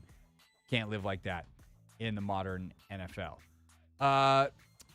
Shinku Hug. Wow, this is Matt, this one's a doozy. You have the sheet in front of you? Shinku Hakuden, I believe. No, that was definitely not right. Hadoken? Yeah, because there's a Shinku Hadoken. Hadoken. Shinku Hadoken. Shinku Hako? Ken? Like, do we think this guy's actual name is Ken at the end there? Or do we think this is I don't know. I think we spent too much time on this guy's screen name. I don't know. Maybe leave another comment with the origin of your screen name. Yeah, Shinko Hakuden. If you Hadoken. If you watched ever read the comments and you've made it this far, tell us how to say your name. Voila. Anyway, that guy or lady says, I love Jahan. I do. I still think he can be a wide receiver 1 in the league, just going off his rookie year and his college tape. But if he doesn't fit the scheme, trade him for Ayuk now. I said this earlier in the show, but I'm based off how our listener data works. Chances are very few of you were listening an hour and a half ago. So I'm going to say this again and let it live for posterity in all of our digital platforms. If Jahan Dotson is not physical enough, big enough, strong enough to play for Adam Peters in Washington, why the hell do you think San Francisco would want him? It is one of the most annoying things that sports fans do is just assume that their trash will be someone else's treasure. And I'm using the colloquial phrase here. I'm not actually calling Jahan Dotson trash, to be very, very clear. But that that guy, we want to trade him, that other team's definitely going to want him, and we get the thing that we want. Voila! It's perfect. And I could even hear you saying, but San Francisco wants a wide receiver in return. That's the holdup in the trade. Yeah, they don't want just any wide receiver. You can't slap an 83 on me and be like, hey, we got you Craig Hoffman. Like, that's not how that works. They want something specific. And San Francisco is a team built more than any other team in the league on toughness. They are built on being physical and kicking your ass. 2 years ago, every single team that played San Francisco lost the next week because playing them left that kind of hangover on you. And so if Jahan Dotson, part of the problem here is what Standig was talking about earlier and what B-Mitch said earlier in the week, like there seems to be like an effort kind of thing. But if you just base it off the tape and look at what his problems were last year and some of the problems that he's had this year in camp, there is a lack of physicality to his game that is why he doesn't seem to jive with what they're building here. And if you think that San Francisco is going to trade for that, you have lost your freaking mind, or you just didn't have an understanding of the San Francisco 49ers in the first place. And if you're just a Commanders fan, I get that. You don't need to feel bad about yourself. I will tell you now, I'm sorry to burst your bubble. The Niners don't want Jahan Dotson. They just don't. And so could they trade him somewhere else? Are there teams that would probably love to have Jahan Dotson? Yeah, absolutely. Is that potentially, like, I don't know, is there a 3 or 4 team trade, something that we'd see in the NBA that somehow winds up a Jahan Dotson trade for Brandon Ayuk? Maybe, but I don't think the Commanders are going to wind up with Ayuk, and I don't think the 49ers are going to wind up with Dotson. If they want to play receiver musical chairs, sure. But I still think Ayuk is going to be a Niner or a Steeler, and I'm very sure that he's not going to be a Commander, and I'm even more sure that Jahan Dotson's not going to be a 49er in return for Brandon Ayuk in that trade. So, sorry to burst the bubble. This is the end of your Jahan Dotson trade fantasy. I don't know. Do they have in the NBA, they have the trade machine, Matt, because you have to do the salary matching. Is there an NFL edition of the trade machine? I don't know, but you got to think Brandon Ayuk last year was one of the top 5 wide receivers in the league. He was a second-team All-Pro. I mean, he was fantastic. And people are talking about trading him for a player that isn't necessarily even the second best on there would be this draft team. pick compensation and all that kind of stuff. There has to be. Yeah, but what I'm saying is, if Adam called his old boss, John Lynch, and was like, I'll give you Dotson in a second for Ayuk, Lynch would be like, you're joking, right? Not because the second isn't right. It's the Dotson piece. Yeah, it's not a piece that they can be using in their system. It doesn't work. Nope. So stop doing that. Stop doing that. Okay, that's the end of my Jahan Dotson trade rant. Cliff Kingsbury, we talked about how he is off to a hot start in training camp, and, well, that's not unusual for Cliff Kingsbury. Hot starts are kind of what he does. Isak 301, that's why I'm going to go with that screen name pronunciation. Isak 301 says, feels like this is how he starts off wherever he goes. Give the guy an off season with the whiteboard and a Sharpie. To only watch the magic happen. More to your point about once film is out, his offenses have sputtered down the stretch repeatedly. Let's hope that's not the case this time around. Absolutely. And as I talked about in the video that this comment was left on, like, the hot start's great, but a hot start followed by traditional Cliff Kingsbury late season collapse is not going to work. So the hope is that with Cliff this year, just focused on the offense. He has never been an OC in the NFL. Never. That they can finish strong. And he has the time and the resources, and he's not dealing with head coach stuff to really lock in. And I think the other big part of this is I trust the other voices in the room as well. I trust Anthony Lynn especially to be a great quality control, to Brian Johnson. They have enough brain power to problem solve late in the year, and whether that's due to teams getting tape and making them force different things or change their emphases or create new solutions to their problems, or whether it's injuries that they have to work around, whatever it is late in the season, I trust that they have the brain power in that room. I will say on a much less important note about this comment, why do people talk about whiteboards and Sharpies? Use a dry erase marker with a whiteboard. Use a Sharpie on a whiteboard, it's permanent. That'd be bad. We need Cliff to be able to adjust. Maybe that's Cliff's problem. Oh my God, Matt, I just solved it. they never gave him dry erase markers. Cliff's been working with Sharpies the whole time. You gotta adjust. Oh my God. You cracked the code. Get Kingsbury on the phone now. Tell him to change his markers. That's the problem. Last but not least, a couple of fun comments. Maddie, we'll start with Bobby S417 talking about Jahan Dotson. Maybe he should be putting his damn mouthpiece and then see if he's still dropping the ball. I know his catch rate will go up. How much, we will not know until he grows up and does it. First of all, Bobby, a period or like 4 would really help this comment. This is reading that was very difficult to figure out where one sentence stopped and started. You can tell. Complaining about someone growing up and not using punctuation is rich. You can tell that Bobby is really passionate about it because that was a stream of consciousness. Yeah, no. And to the substance, y'all get upset about the weirdest things.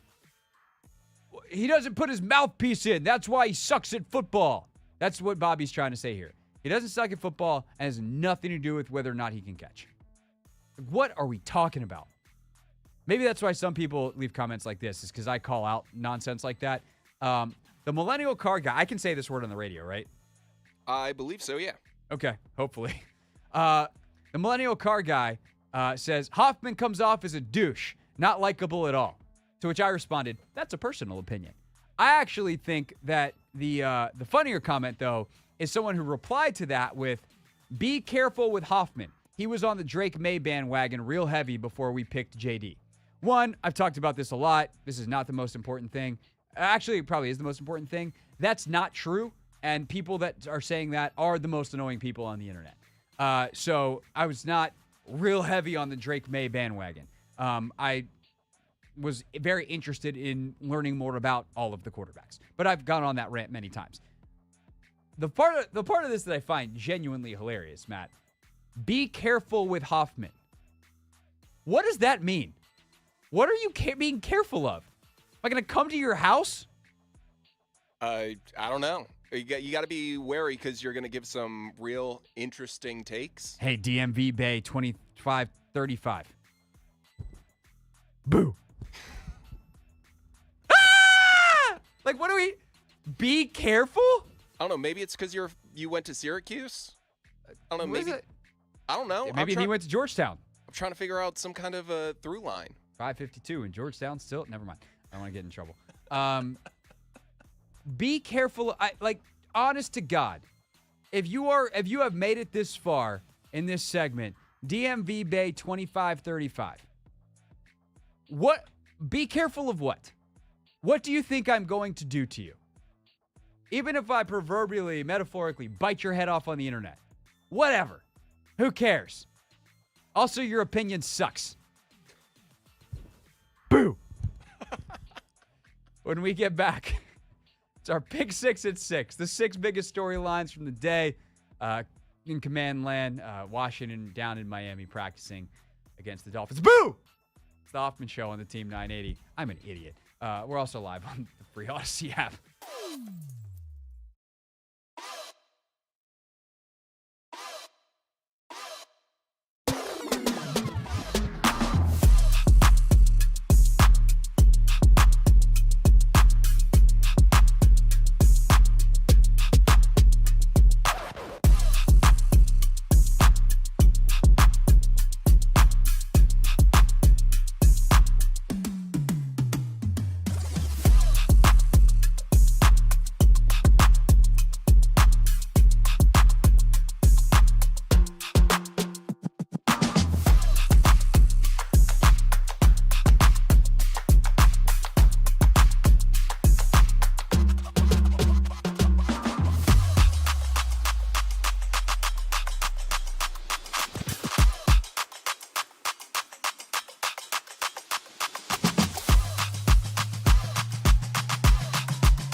It's the Hoffman Show. We're on the Team 980, always live as well on the free Odyssey app. Final hour here on a Thursday. This has been one of those weeks where it's like, man, are we ever going to get to the end of the week? Oh, wait, it's Thursday already? When did it get to Thursday? But alas, here we are.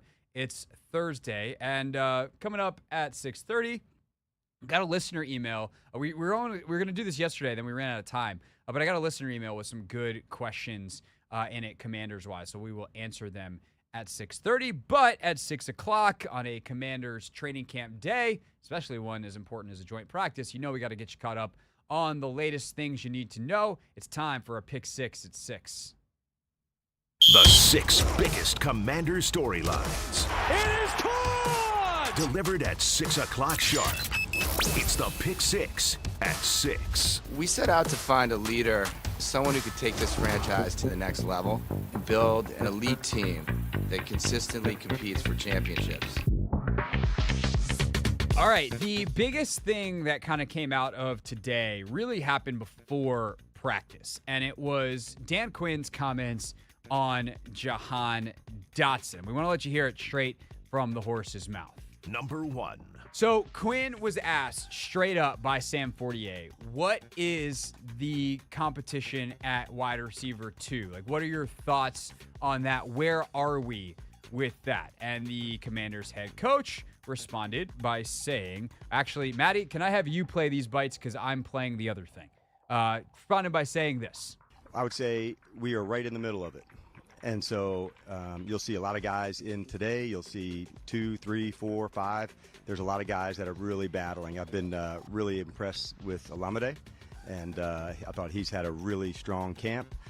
Looking forward to getting Luke some extra work into here, Jahan, Diami. So that's where we're at, and then the special teams is going to have a factor in that as well. So he mentions a lot of names there. And I do think that, like Standig was on with this earlier, and he's like, he said a lot of names and Jahan last. I think because the question had also been prefaced with some stuff about Jahan, that's probably why he did it last. But, like, he does name all those other guys first, so Ben's not wrong to point it out. And I think Olamide Zaccheaus being mentioned first is because currently I think Olamide Zaccheaus is number 2 on the depth chart. I think it's Terry McLaurin and then it's Olamide Zaccheaus. And I think that because on Tuesday when I was out there at practice and there was 2 receivers on the field in 2 minutes, which has been to me situationally, that's when they've been like, all right, these are our ones, as opposed to mixing it up like they have in some other stuff. But like when they get to the situational work, it has mostly been fairly consistent. One skill position group, 1 quarterback, 1 O-line. And the one skill position group, if that was the case, and it was because Terry McLaurin was out there, was Olamide Zaccheaus out there. Now, maybe that was a 2-minute, and maybe in the run of play or in other situations, Jahan would be over him. But Olamide Zaccheaus right now, I believe, is number 2 on the wide receiver depth chart. That is subject to change. It certainly could change this weekend if Jahan comes out and has a great day. I think he had a couple catches today from what I heard. He had a bunch of catches on Tuesday, so maybe the fire has been lit underneath him. Maybe they're happy with the week that he's had, and if he can top it off with a great game, maybe he rises right back up, and maybe we've already hit the nadir of Jahan Dotson's status. But there's also a chance that we haven't, and that we're looking at a long or maybe even short in terms of a trade. Again, I don't think he's going to get cut, but a trade would seem possible based off of how these guys operate. So what does DQ ultimately want to see from Dotson? Yeah, I think with all the guys that we were talking about at that spot, the urgency, the run game, the pass game, so like, the quickness in and out of breaks. So not everybody plays the same spot, Nikki, but I do want to see with he and with all the other guys really finding some really competitive moments, that plays after the catch, the blocks, at the point of attack. Sometimes even in man-to-man during this phase of evaluation that he beat the person even though the ball didn't go to that spot. So I'm really trying to evaluate them with and without the ball. I really chuckled internally when I heard Dan Quinn's answer on that, for the simple reason that he was trying to be generic in his answer and named all the specific things about Jahan Dotson. The urgency is something that Logan has been talking about going back to last year when he watched Jahan play. on tape in Eric Bieniemy's system. That, well, yes, there's a bunch of problems with that from top to bottom. Like Jahan within the system could have played a lot better if he played with a lot more urgency. Talks about the blocking, talks about the physicality, talks about, on and off the ball. I think all that stuff is exactly what he wants to see, yes, from everyone, but the reason it's top of mind in that order is because Jahan Dotson hasn't done it to the level that they want, which is why we're in this situation in the first place. And so that I thought was all very interesting.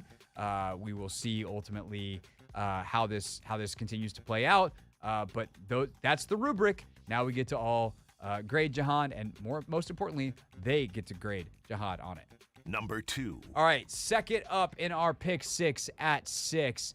More from the wide receiver room as they bring Martavis Bryant in. Of course, Byron Pringle brought in last week as well, but he just kind of slots in as another one of these guys. Has a little bit of speed, has some playmaking ability. Like we saw it last year, and we know what he is.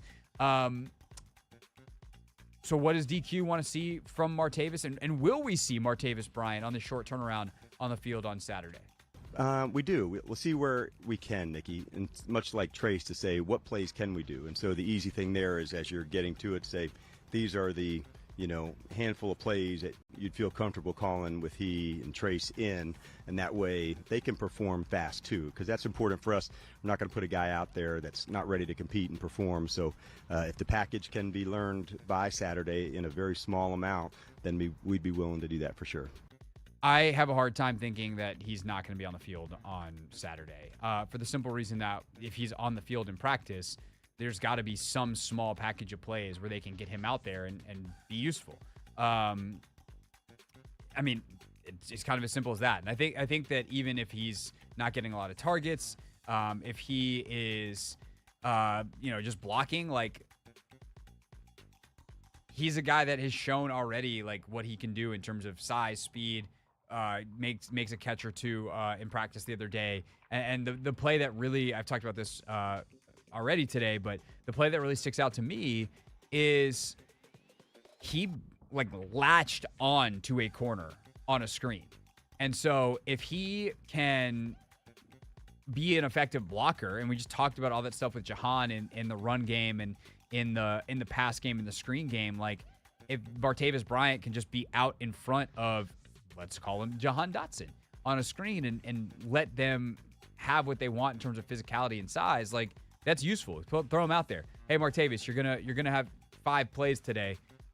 Know these 5 plays, and when you call those 5 plays, make sure that 88's in the game, and that's up to Cliff and Bobby Ingram to deploy them at the right time. So yeah, I would be surprised if there's not a small package of plays.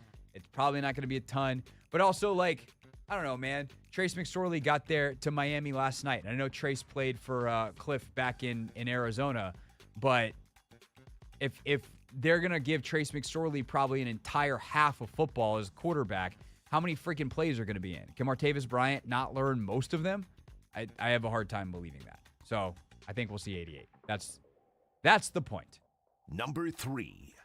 Speaking of Trace McSorley, he was signed because Sam Hartman's hurt. Turns out, as Standig first reported last night, that Marcus Mariota is banged up as well. So what is the state of the Commanders' quarterback room behind Jaden Daniels? Sure.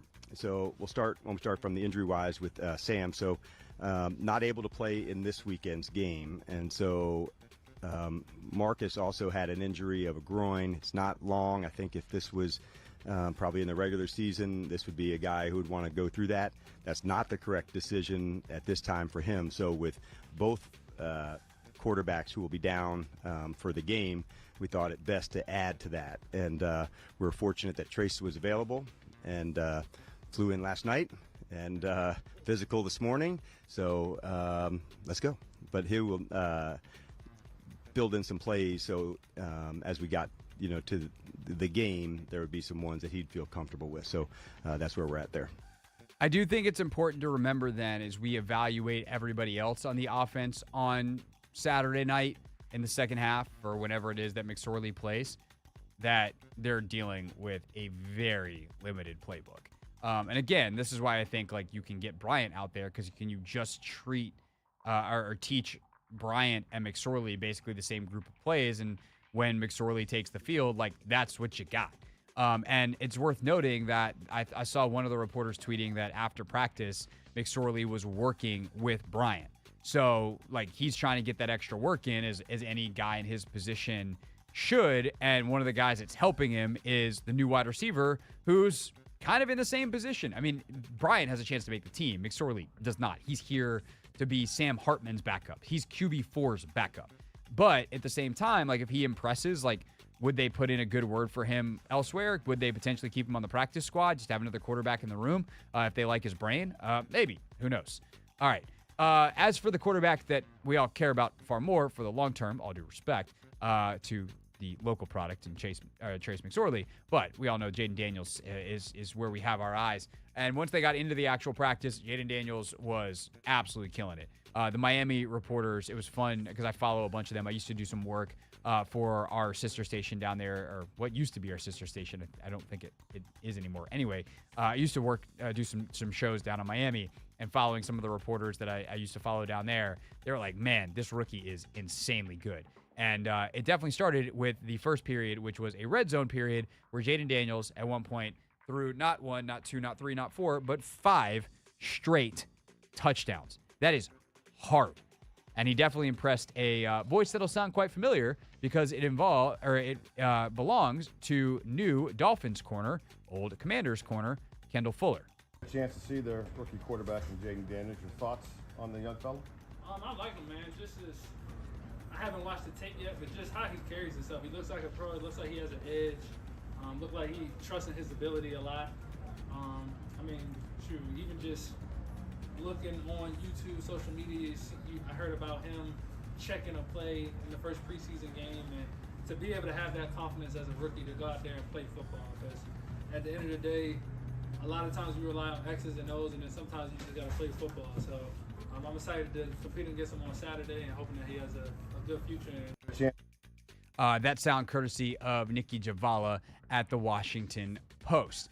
All right, as for the rest of practice today and what they were trying to get out of it. Number 4. Dan Quinn talking about what I thought was interesting, kind of setting the parameters of the practice and why, reminding us, I think, again, why these joint practices are so beneficial.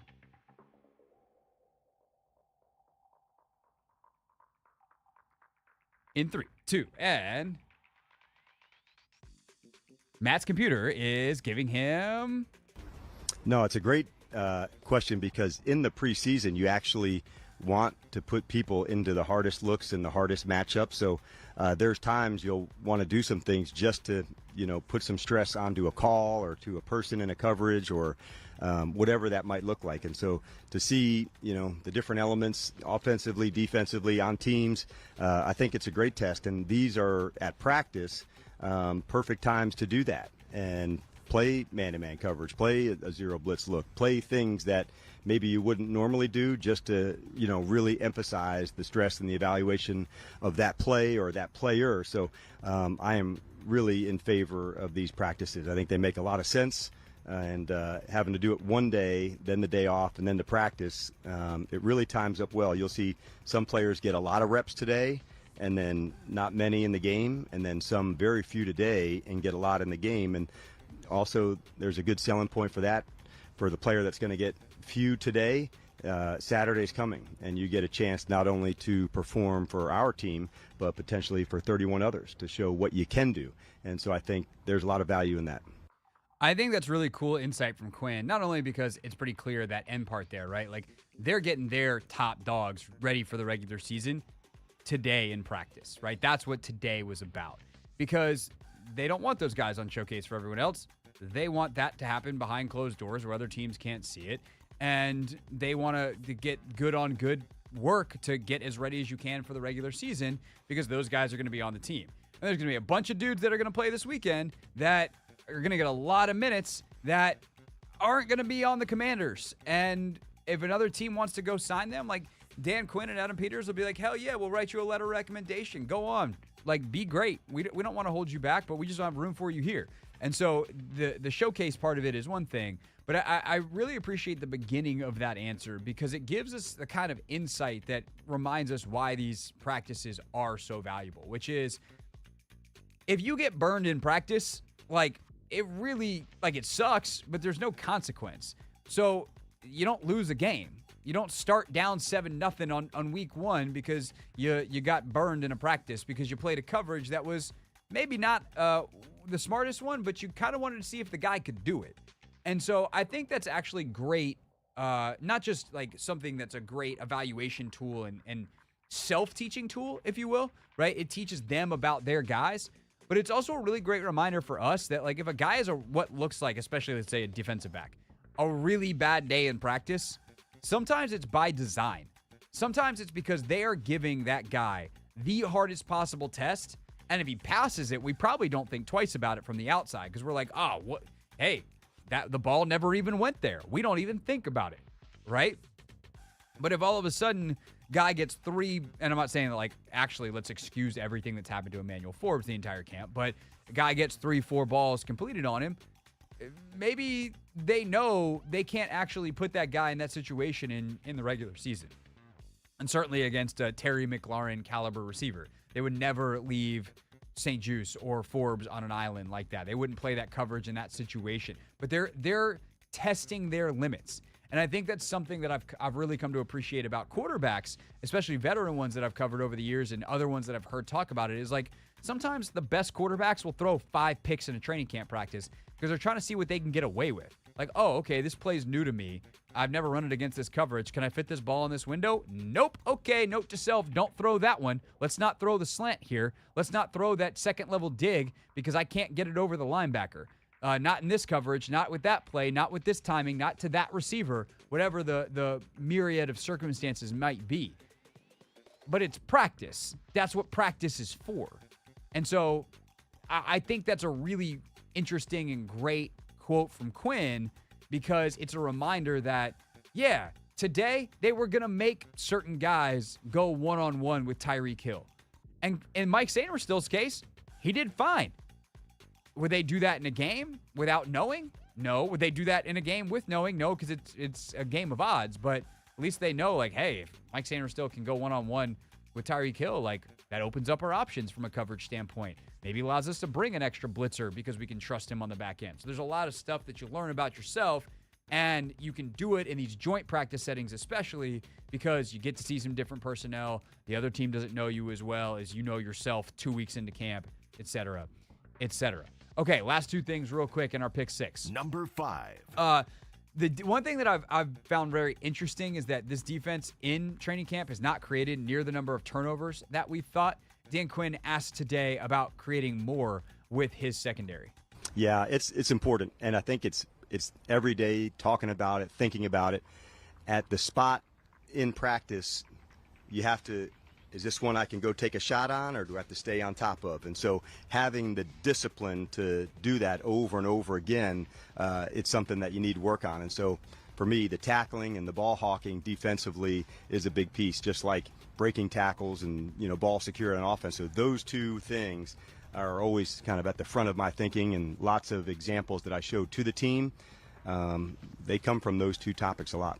You got to think eventually there's going to be a breakthrough. Eventually they'll start creating them. Or they won't all year long, and none of these dudes will be here next year. Not none of them, but you get the point. All right, last but not least. Number 6. One of the guys that is in that secondary, but maybe was spending a little bit of time out of that secondary, and I mentioned this yesterday, which I wanted to bring it back.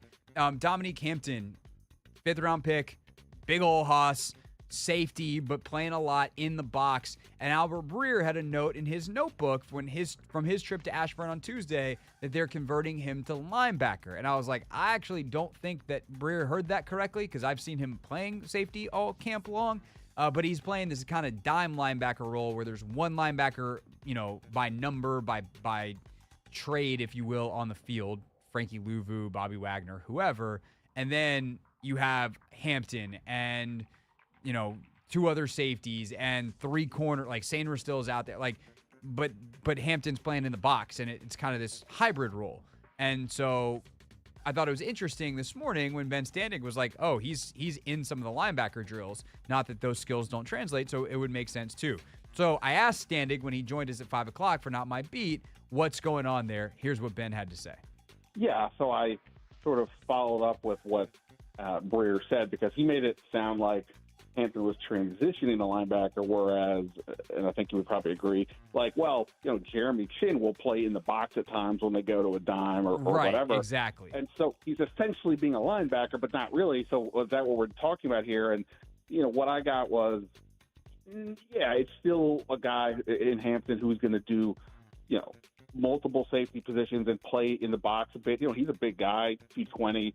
I think he's like 6'2", 6'3", so he can do it. But I do think there is something to them wanting to see him at linebacker. If you recall last year, Dallas had they lost Leighton Vander Esch pretty early, and then they had another linebacker injury, so they really had to dig into going with a lot of safeties and defensive backs, but they felt a little more comfortable doing it because they had some guys that they had already seen play some of this, get some reps in the camp doing this, and I think that's kind of what's going on here. So Hampton was out there in the unit drills before practice started, or before the team practice started, working with the linebacker. So I don't think he's not making a position switch, but at the same time, I think they're prepping to have a guy like that be able to be available. And we'll see ultimately what they do with their 53-player roster. The ones I've been putting together, I've only had them keeping 4 linebackers, and that was before the Jordan McGee injury. We don't, he's out this week. We'll see how bad that is ultimately, this knee injury. But, if you're keeping 4, right, then you may need to have somebody else be able to fill in. So I think this is covering their bases, experimenting, which they're doing across the board. But, he's not a linebacker, but they are willing to see him get more reps at that spot, either just in case or, hey, you never know. Good stuff from Standig. So much good stuff. If you missed it earlier, check out the Hoffman Show podcast. Start of hour 2, or we'll put that up as a separate episode. And if you're subscribed, then it's already in your podcast feed. That is our Pick 6 at 6. Everything you need to know from Commanders Camp. Coming up next, got a great listener email with a couple of questions, Commanders adjacent, that I'm going to answer for all of you next. It's the Hoffman Show. We're on the Team 980 and always live on the free Odyssey app.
the Hoffman Show. We're on the Team 980, always live as well on the free Odyssey app, streaming live on YouTube too if you'd like at the Team 980.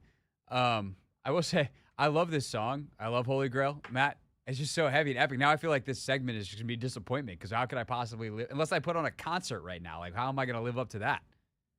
Why'd you do that to me? It was rude. Just trying to give you some upbeat vibes coming into this, you know? It's not really upbeat though. It's like it's epic. But it's not like not happy-go-lucky. If you don't want your radio show to be epic, then it's just a lot of pressure, man. Oh, it's a lot of pressure. I feel like you can rise to the occasion. Okay, I appreciate your. Give us your best shot. Hit me with your best shot. Different song. So I got an email, as I do sometimes. If you'd like to email the show, you can go to hoffmanshow.com. There's a contact page. Sometimes I get nasty grams there, and sometimes I'll respond to them saying thanks for listening. Sometimes I get in my feelings, and I actually respond. Mostly I just delete them. But I also do appreciate the thoughtful emails like this one from Eric. He says, hey, Craig, love the show. Can't wait for the season to start and hear you guys cover it. My questions are towards the bottom if you want to get straight to it. And respectfully, Eric, we are going to get straight to those questions because I thought they were interesting. Maddie, you get to jump in on these two because they're fun. All right, so the first question is actually, I think, the most it kind of goes into, or I guess all three of them go together. What does it mean to be a Commander now versus the past, especially given the roster turnover? What do you think Dan Quinn and Adam Peters' vision of a Commander is? How do you think the one of 20 gold tag Commanders draft picks, or how do you think the 20? I'm going to just rephrase Eric's question because I think he meant 3 of 20. How do you think the gold tag Commander draft picks, which were Sainer, Still, Newton, Daniels, can be this year? To me, the first two parts of that question are the most interesting, which is, what do you think it means to be a Commander now versus the past? And that obviously goes with, what do you think Dan Quinn and Adam Peters' vision of a Commander is? I actually think it cuts to the core of kind of some of the past issues, which like, let's even not go like full history, but let's just go Rivera era. What did it mean to be a Commander for Ron Rivera? I'm not being facetious. I'm not being snarky. I don't think that there was a clear-cut answer. And it's really hard to find something if you don't know what it is. If I go, Matt, I need you to go outside and find me a whatchamacallit. And you're like, well, what's a whatchamacallit? I'm like, I don't know. You'll know it when you see it. It's going to be really hard for you to go outside and find a whatchamacallit. Nevertheless, a doohickey or a thingamajig. But for Ron, like, I think at times he had certain things he was looking for. Like, I don't know, when they drafted Jamin, clearly they were looking for size, speed, strength. When they drafted Jahan, they didn't care as much about that. When they drafted Forbes, they didn't care as much about that. Speed, I guess, was supposed to be a thing. We heard the term position flex a lot, but they overlooked for that. We're to the point that they didn't find players who could actually play one position, nevertheless 2 or 3. Yeah, it seems like they wanted every player to be a little bit of a Swiss Army knife. Right. That everybody, if somebody went down, you know what? Who cares? Our tight end could be quarterback. It was that kind of vibe. Right. But like that's the thing, right? Is a Swiss Army knife is a great in case of emergency tool that can do an okay job at everything. Well, there's a reason why they sell Swiss Army knives in gift shops. Because they're not real knives. Right. And if you wanted to, like, if you're stuck in the woods and you're living off the land because you got stranded after a plane crash, yeah, Swiss Army knife is nice. But if you're eating a filet in your kitchen, that's not what you're going to use to cut your steak. Congrats on surviving the plane crash, by the way. Yeah, good job. Yeah. So I think that when you think back to like Jay's era, there were certain things that I think he knew. And like that was actually what made McLuhan exciting for the 5 minutes that he was here and doing a good job. Was he knew like toughness and like physical imposing power was what he wanted. And that's why he drafted Brandon Sheriff where he did. Overdrafted, sure, but with a purpose and a point. And then he got so flustered by the guy that he wanted, Ryan Kelly, going in the next first round that he drafted Josh Dotson, and things were sideways from there. If they weren't sideways already, based off some stories that you hear about that offseason and how everything was rolling. So, point being, like, they didn't have a cohesive vision of what a commander is. Now, it's someone who is smart. It's someone who has high character, not just football character, but, like, is a good person. It's someone who is a leader. It's someone who has, unless they are exceptional in other ways, see Sainer still Mike. They are big for their size, big for their position. Like they value positional size. And so it's really like a list of 5 or 6 things, and you have to check 4 or 5 boxes. And I think that, like for Jaden, he's not small in terms of like he's 6'4", but he's thin, but he's fast and he's smart and his leadership skills are outrageously good. Like there's so many other things. He checks the other boxes so emphatically that you look past the one thing. Sainer still same thing. Okay, he's undersized, but his movement skills are so incredibly high. His leadership is out of control good. He's a tone setter. He's smart. Like he plays with physicality. You must play with physicality because even Jaden, at the slight frame that he's got, like one of the knocks is that he would like fling his body everywhere. And you're like, dude, stop, slide. And so, but he played with a physicality that was imposing to other teams, and his speed is imposing. And so I think having a vision for what you want in a player generally, and then position by position, or even more accurately, perhaps, Matt, role by role, means you actually go out and get it. Because if I send you outside for a thingamajig and don't define it, you're not going to find one. But if I say, hey, Matt, I need you to go find me a yellow leaf, you can walk outside, and I don't know if you'll have any luck in this part of the year, but if we do it in the fall, you could be back inside in 45 seconds. I think it's also important to bring up, you're right, there's like 4 or 5 things, but one of the things that I've seen throughout practice from the past couple of years, and given it's preseason, it's still a very long season, and depending on what our final record is, the energy could be different. But right now, what it means to be a commander, 105% at all times. I'm on the field. I'm running. I'm not jogging. I'm not just kind of moping about. I'm getting to the line of scrimmage. I'm doing my work. I'm actually putting in the effort. And that's something that I didn't see for the past couple of years. No, and I think that, I was reading, I think it was Breer's piece. It was one of the national guys that stopped through. And I'm almost positive it was Breer. And he described John Allen as a malcontent in recent years for good reason. And it's because, like, John knows what it looks like from the Alabama days to play at that level, to give effort at that level. And if you are constantly trying to drive that as a leader, but you're the only one, because, like, it's one thing on a basketball team. It's 12 to now, I guess, 17, 18 guys with the 2A guys and whatever. Right? It's much easier for one person to drive your culture on a roster that small. You can't have one John Allen, and I'm not saying he's the only one, right? Terry, I think, would have been similar in categorically, and a guy like Duran, who's played at Alabama as well. Like you can't just have John Allen out there being like, I play so freaking hard in practice and I'm giving it my all, and expect that to rise everybody. You can't drag everybody against their will. You need it to come from on high, where it's like there's consequences if that doesn't happen. And so I actually really appreciated that, and I think it's why John Allen, and actually the point of Breer's sentence there and paragraph there was he was saying, like, there's been great buy-in from guys like Allen that have become leaders of the culture and what Dan Quinn wants to do because they're so heavily bought in. So I think that's a great point by you, like that 105%, like we are doing everything with a purpose. One of the words that's come up a lot is intentionality. I think that's the difference in what it means to be a commander now versus what it has meant in the past. And as a result, to answer Eric, the emailer's third question, how good do you think the gold tag guys will be?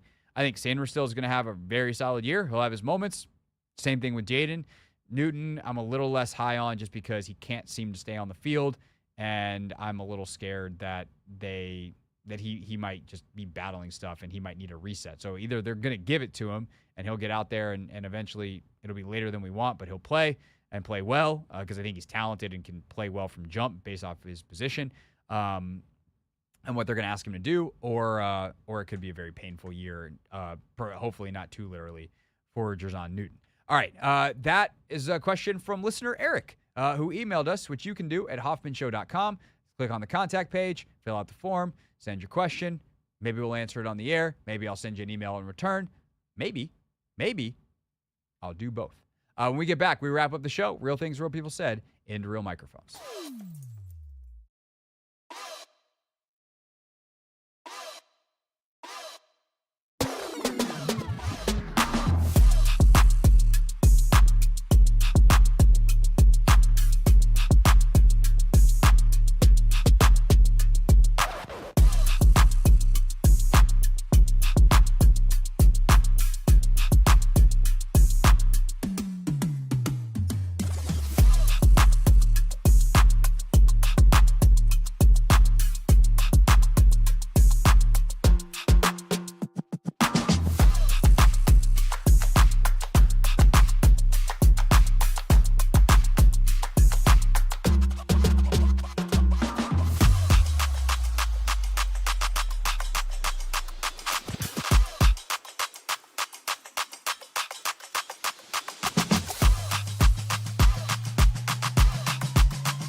It's the Hoffman Show. We're on the Team 980, always live as well on the free Odyssey app. Matt Essig, great job today, sir. In for Anthony. Toby Altizer in that chair tomorrow. Matt, so what we've started doing at the end of the show is we tell people our favorite part of the show from the day, because then we're running out of show here, as you know. And with all due respect to our friends at BetMGM tonight, unlike when you guys are done between 1 and 4, and it's like, hey, Craig's next, just listen to Craig. It's more local sports talk.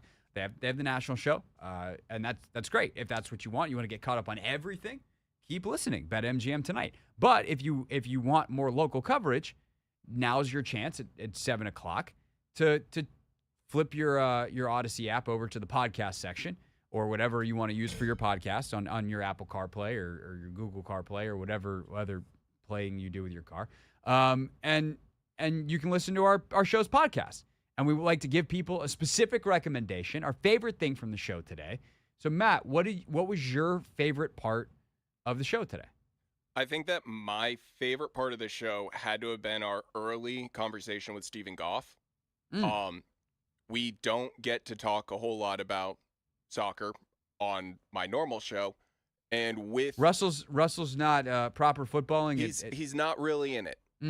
But with the fact that they just had to get rid of their coach, managed to go to the Olympics, win a medal, so it seems like the men's soccer is on the up moving forward. Being able to hear about their new program and how they are getting into like the future of the U.S. men's national team, I was really interested in seeing, like, because I don't know enough about him.